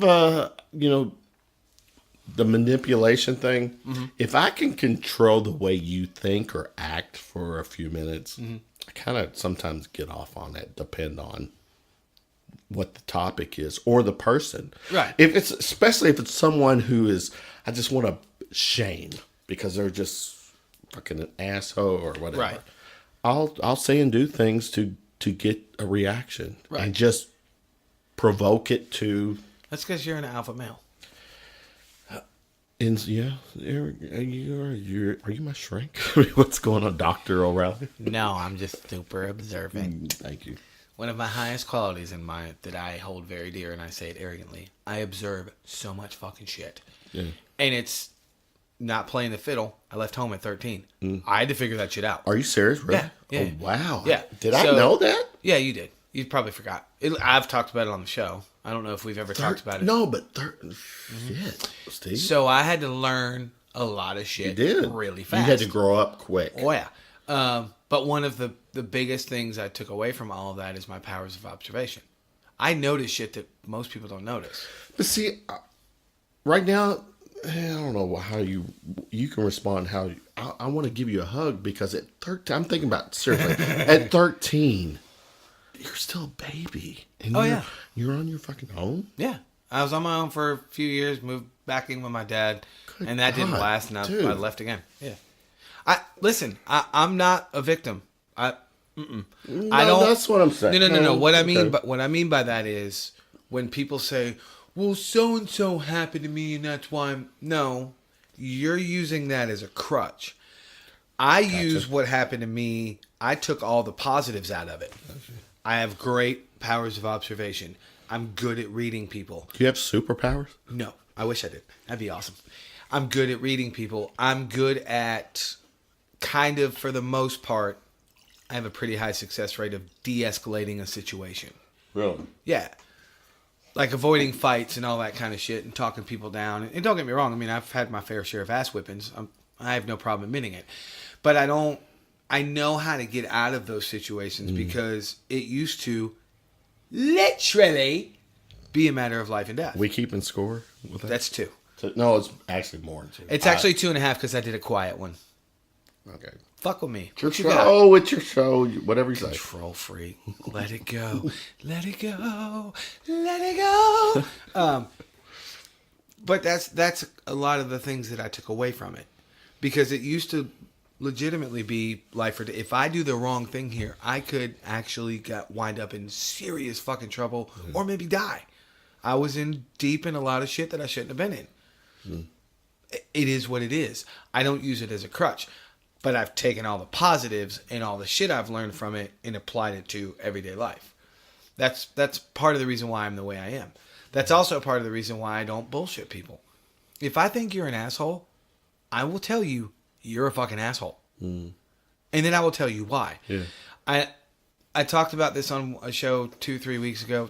I don't give a fuck if you hate me. I don't care if you want to kill me. But there's a piece of me that always wants to know why. What's the reason?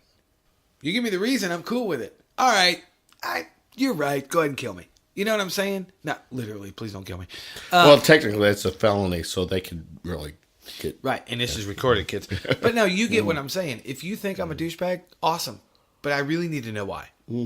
That's the... Whoa. If someone says you're a douchebag, you need to know why? Yes. That's where I differ. There's a piece... No, I don't give a fuck. No. I don't give a fuck that you do. I give a fuck that I don't know why. Oh, I see what you're saying. It's two different things. Two different. You're right. Yeah, it's two different things. Because I don't care that you do. Honestly, that would be something that I'd lay in bed and thinking, why the fuck does he? Yeah. Why does he hate me? Yeah. Why does he think I'm a douchebag? Because I don't think I'm a douchebag, but he thinks I'm a douchebag. See, I'm the other way. All right, dude thinks I'm a douchebag. That's great. What did I do? Mm-hmm. What is you right? Fuck. Let me. Well. Was it because his wife was into me? No.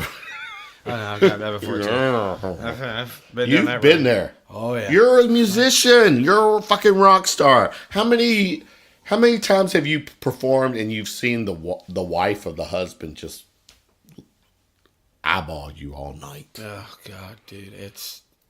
See, check this out. You will love this. Well, you also my God! Now I just realized Stacy is going to be part of this segment. She might be, but hear me out. But go ahead. It's your show. She won't be here for a while, and it is my show. To reel you back in, fucker. Stop touching my leg. I love you. Mom. You're on speakerphone on the Bar Star podcast with Mr. Kevin Hale. Is she on right now? Stace, hurry. I need you. Wait a minute, you're coming or are you breathing hard? Make up your mind. What are you doing? That's got to stay on the fucking show. Hurry, Stace. I need you. I'll be right there. All right, baby. Love her. She's badass. Well, here, when she gets here, I'm going to throw it. You'll love this segment. Well, actually, you won't, because I think you being a musician, you won't like this. What?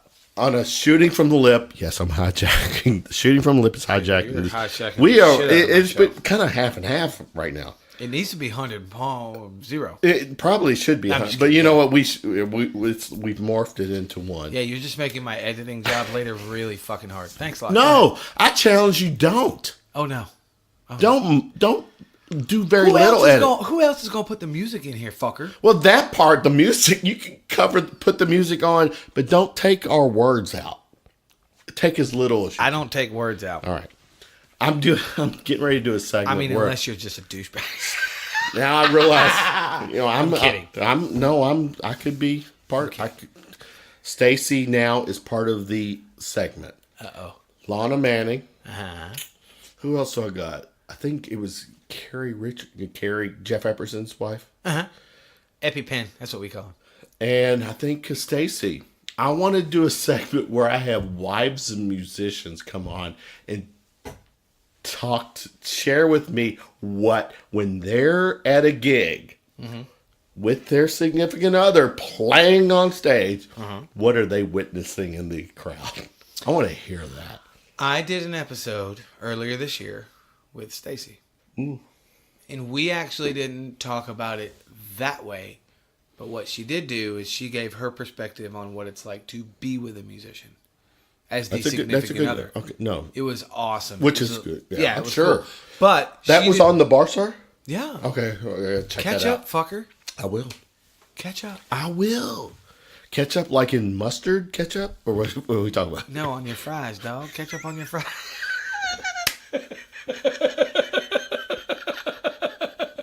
You weren't expecting that, were you? There's the 15%. Yeah, so I want to have wives of significant others share their stories, because some of them, they have admitted when they're watching, they're at a gig and the fucking crowd is just fucking trying to do their best. There's a chick in the crowd that's trying to do their best to knob on the knob. The wife, the wife is like, really? That's... Well, when she gets here, you can ask her that I question. will. And hopefully we're still recording. No, not hopefully. We will still be recording. Are you done hijacking my fucking show? Did you really expect me not to? I kind of hoped you'd have enough respect for me not to. Here's the best part of you doing your show tonight, O'Reilly, is that you could actually walk away to go smoke or use the bathroom and I can keep talking. That is so true. At this point, I'm co-hosting tonight. You just be in here entertaining yourself. This is, I don't know where we're at, but it's been fun. It's still fun. Oh no! We got plenty to go. Yeah. No, you were feeding me compliments. Hold on, I need to pee. Are you fucking serious? Go smoke. I've got a little bit of a buzz. Stop. All right, Kevin, you put her up to this. You said you were going to do this. Stacy's here and she's got it going on. You think my wife? How's that song? She's badass. How pretty. Hi, baby. She's here with us. She is here. This is the first time Really? that I've had 3 people on the show at the same time. Round. You like a sandwich? Make me a sandwich. Was it Metro? Yes, Stacy. Thanks for what you do, by the way. You are part of that first responder, right? I am the first responder. First. So, yeah, kudos to you. What you do, it's badass. Getting a little closer. Whisper. Why are you whispering? There's no whisper. No, I'm not whispering. I was trying to tell her. How is your lisp game? Because lisp game is badass. My lisp game is awesome. Can you lisp for me? Can I lisp?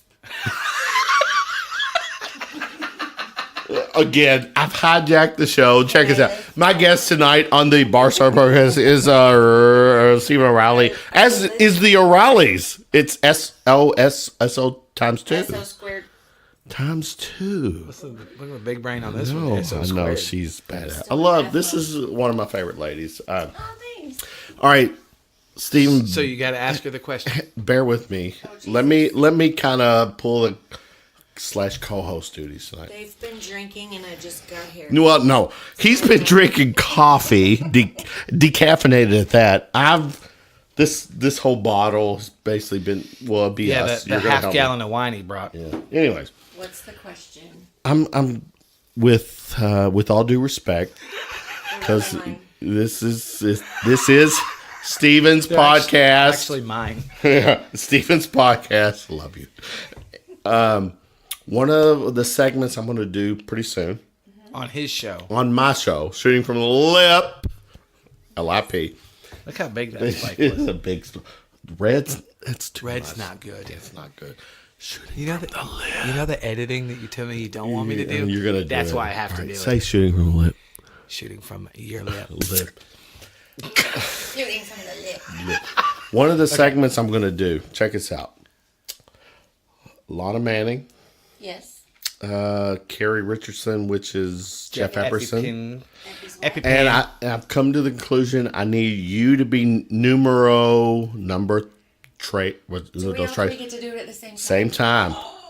How fun is that? Listen, here's the thing. Here's what he wants I've to do. got you 3 on a segment in the hear me out. The segment is She's already excited. Look at that face. I know. That's her O face. That is her I'm O like, face. good God. She's like, I'm getting the warm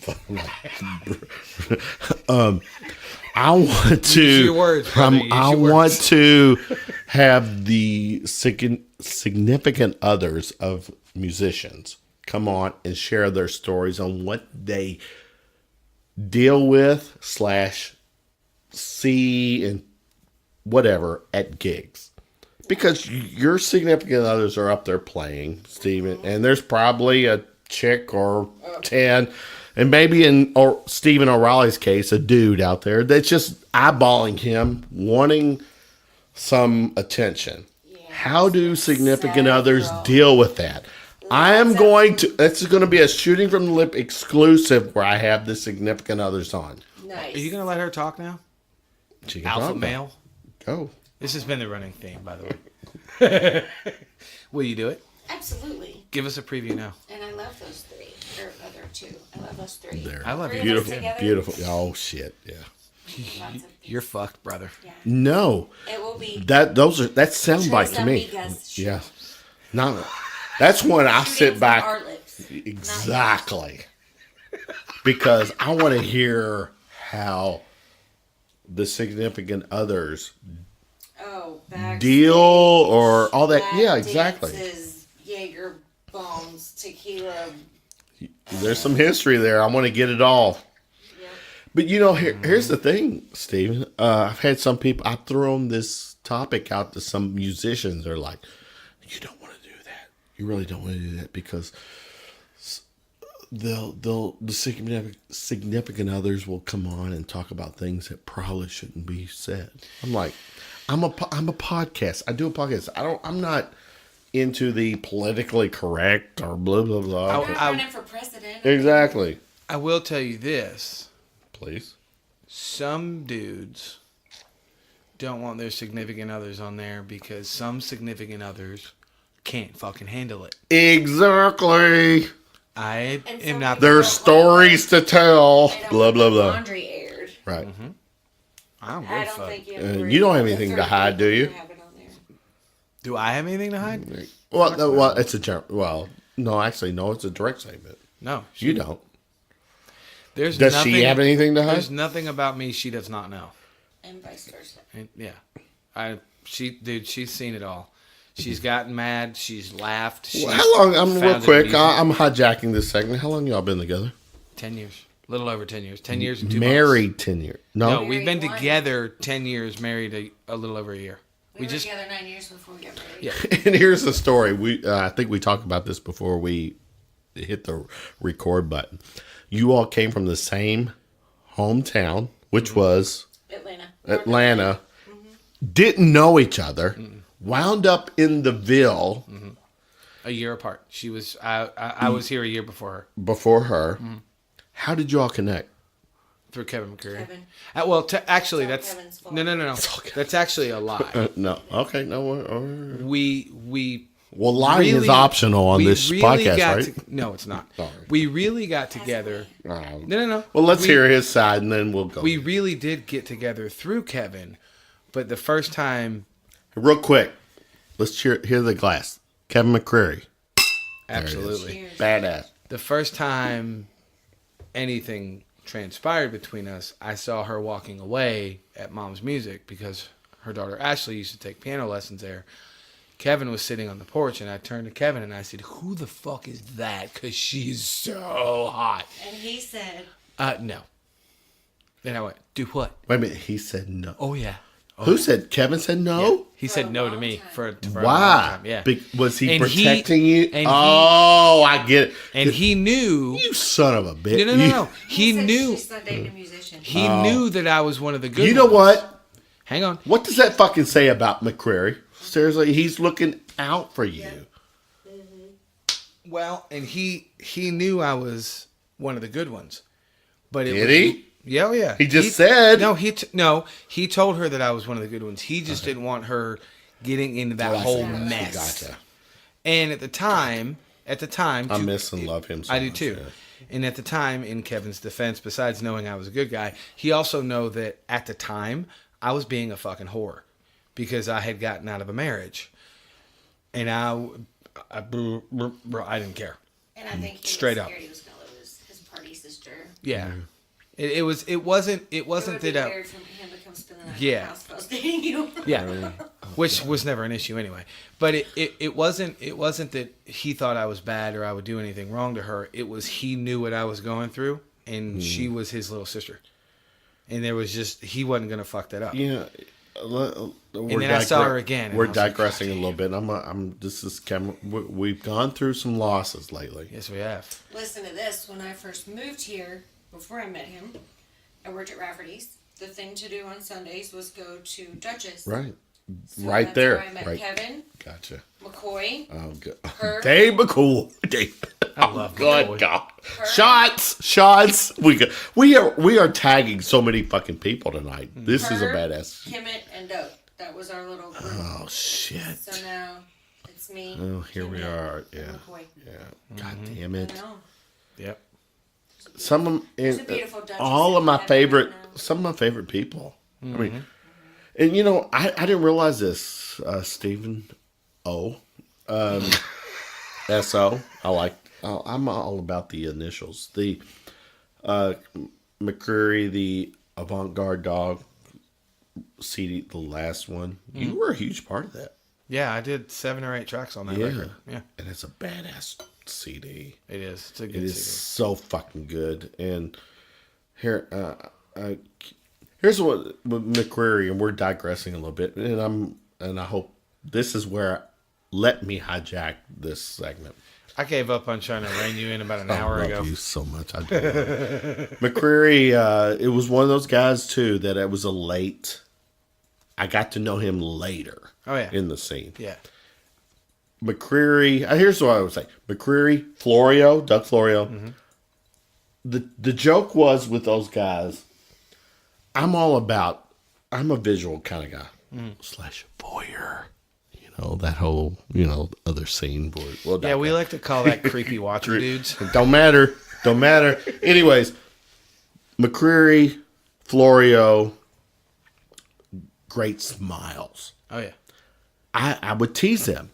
I'm like, flash that fucking smile at me. Right. And they'd flash it, and I'd give them the little heart with my hands Right. back at them.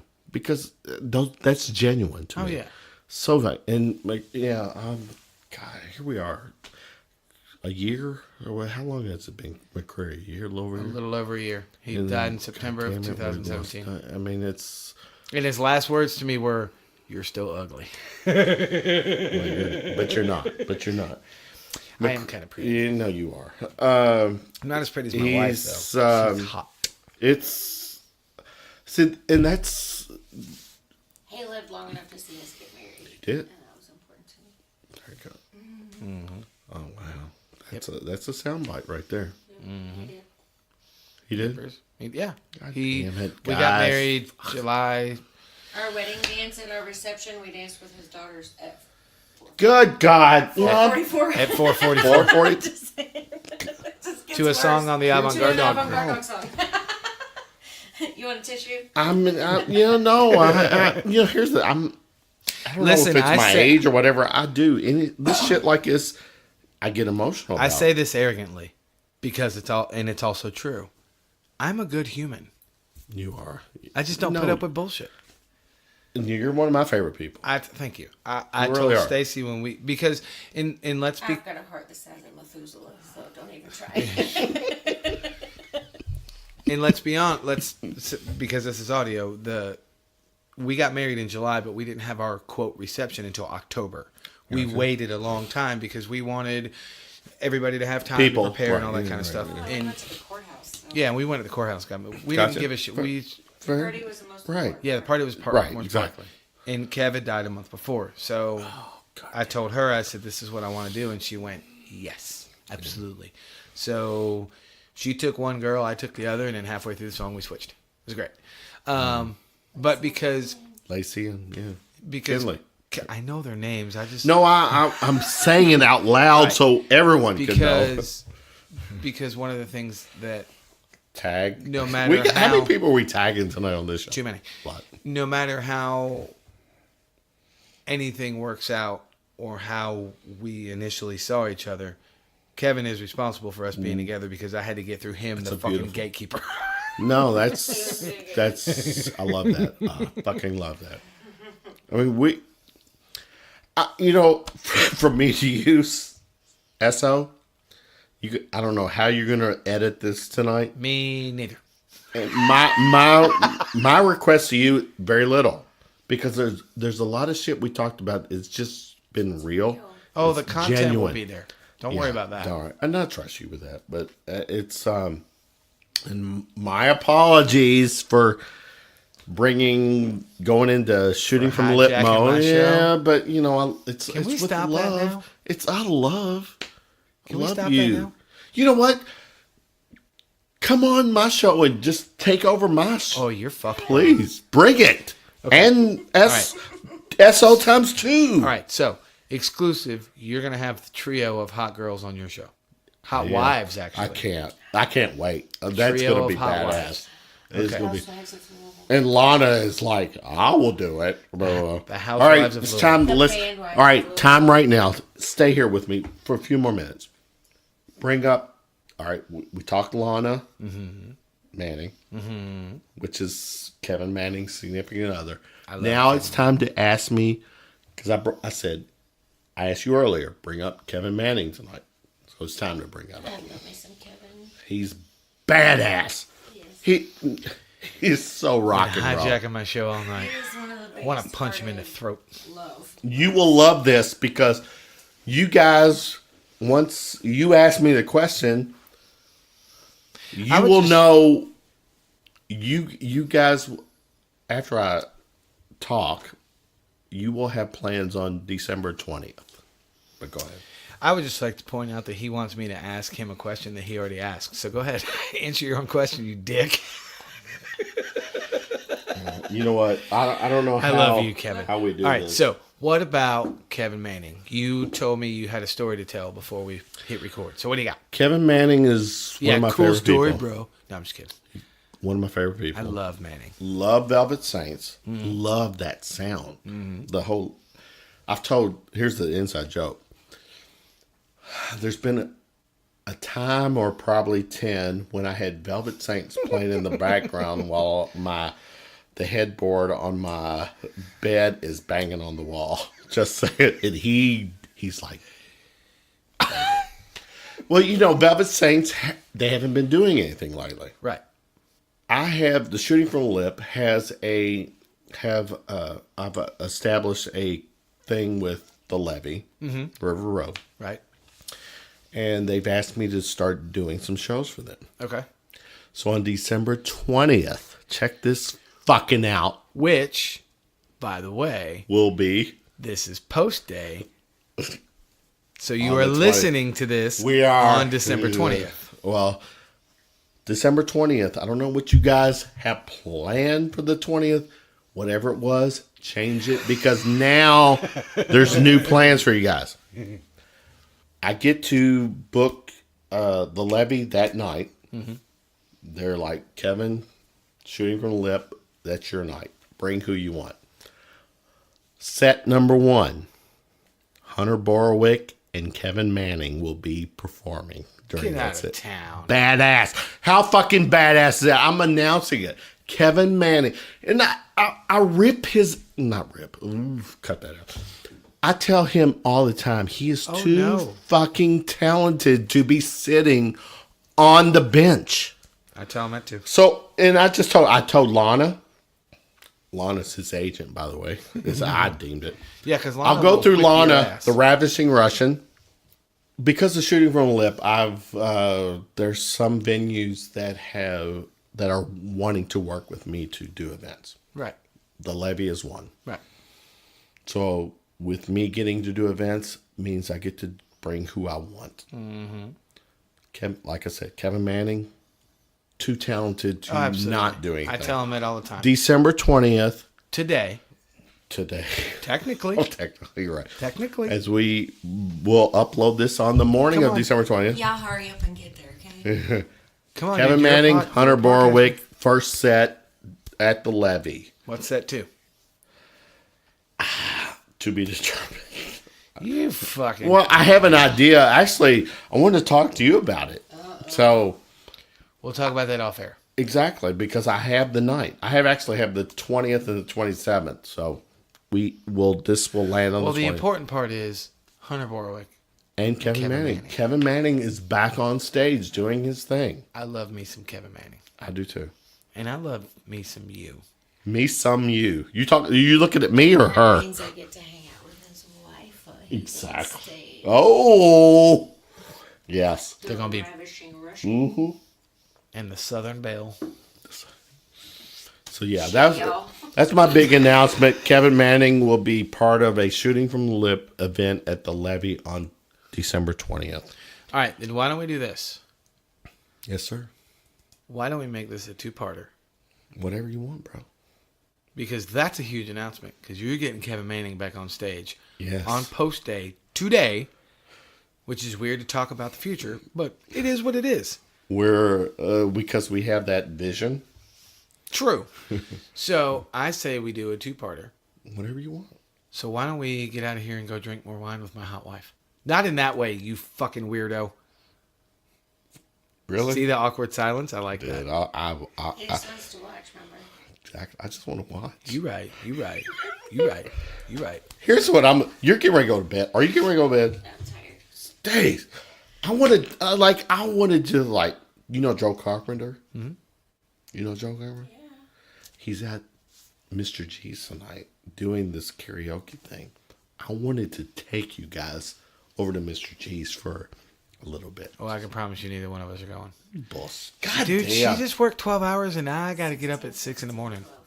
Yeah, she worked 16 hours. I and then thought 12 you were hours. all about the rock and roll thing. Motherfucker, have you seen my slippers? Are we shutting this down tonight? We are, but you have to let me do my outro. It's yours. Are we doing whatever you want? It's your show. No, you're going to come back. Duel. You're going to come back. I'm with you. Yes, I've had so much fun with him. I love this guy. All right, are you hanging You out guys, for the outro? God, I'm so envious of you guys. You No. guys are so in love. Are you Really? hanging out for the outro or no? Really? Go. Say goodbye. I'm getting a Say goodbye, cavity. Stacy. Goodbye, Stacy. Love her. I love this lady. She's so bad. She's awesome. Kiss my face. Are you going to go to bed? Are you really getting ready to go to bed? Love you, baby. Love you. Bye-bye. So, I'm going to do the it's outro. a two-parter? Yeah. So I have to come back for another night? Oh, yeah. Fine. You whatever. complaining? Absolutely not. All right. No, you know what? For the record, guys, I want this to be a 3-parter. Oh, shit. I love O'Reilly. I genuinely love this guy. Oh, Love thanks. I'm as hetero as they come, but this one, I'd probably... You'd switch. Hey guys, this is Steve Owens from Fascination Street Podcast here with a very important message. I'm awesome. I bet you thought I was going to say something else, but nope. What's important here is that I am awesome. I have a podcast called Fascination Street, and it allows me to bring to my listeners some of the most fascinating stories and guests. I started this show because I truly believe that everybody has a story, and I'm fascinated to hear those stories. In the short time I've been doing this show, I've interviewed actors, directors, writers, inventors, podcasters, musicians, pro athletes, Olympic athletes, actual war heroes, even a Bond girl and a luthier, whatever the hell that is, and of course, regular people. From people who wanted to be stars but never gave it a real try, to big company CEOs and people who got to meet their favorite president. I love getting to meet and speak with people who have a story to tell. I feel like everyone does, and it's my job to get them to tell it. You never know who my next guest will be. An Academy Award-winning actor, a platinum-selling musician, or your own mother-in-law. But one thing is for certain, you will be fascinated by their story. So come take a walk with me down Fascination Street. You can find this show on Apple Podcasts, Google Play, Spotify, iHeartRadio, and of course, FascinationStreetPod.com. Well, that's it, kids. That's a show for the week. Kevin and I have decided that we're going to do a 2-parter because, let's be honest, you're fucking hammered. But when you get 2 podcasters in a room, we tend to talk a lot. And we go all over the place. Yeah. So, deal right now on the show. You're coming back. You say when. High five in a microphone. So I hope you guys dug it. I hope you enjoyed it.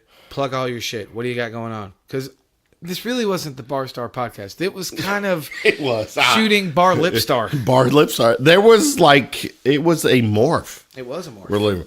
We morphed. The shooting from lip thing gets to do some events at the Levee. It's coming up. Stay tuned. My show is all about the local musicians, the local talent in Louisville. Which there's a lot of. Is a lot of. And I give mad love and mad props, respect to Stephen O'Reilly and his podcast because he does stay true to the music scene, which I love. I try. Absolutely love. I share it. I support it. People, actually, my Australian friends listen to the podcast. Mine or yours? Mine. Yours. No, listen to yours because I share it. Oh, thank you. I appreciate it. It's badass. I mean, it's who we are in town. We're taking care of each other. True. So you know me, I don't give a shit about competition. No. And you got things on your show I love. You got things on your show I don't love. I don't speak Spanish, but I know this.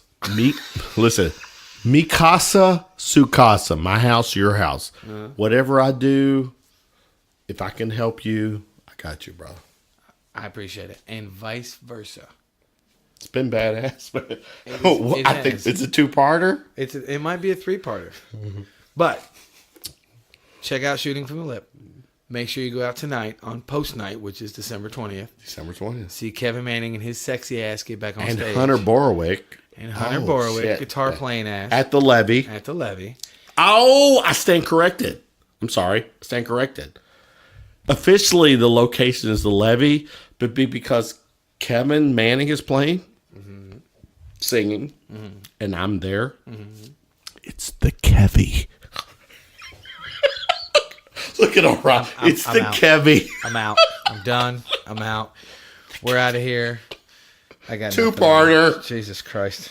I quit today. Ancient aliens. I'm done with today. Aliens. It's the aliens, O'Reilly.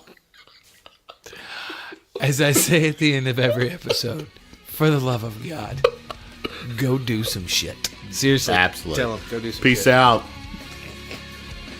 What a fucking show. I'm hijacking this show. Oh, no, I'm hijacking this segment. Because I'm going to blast this. We're going to get so many. So until next time, I will talk at you soon.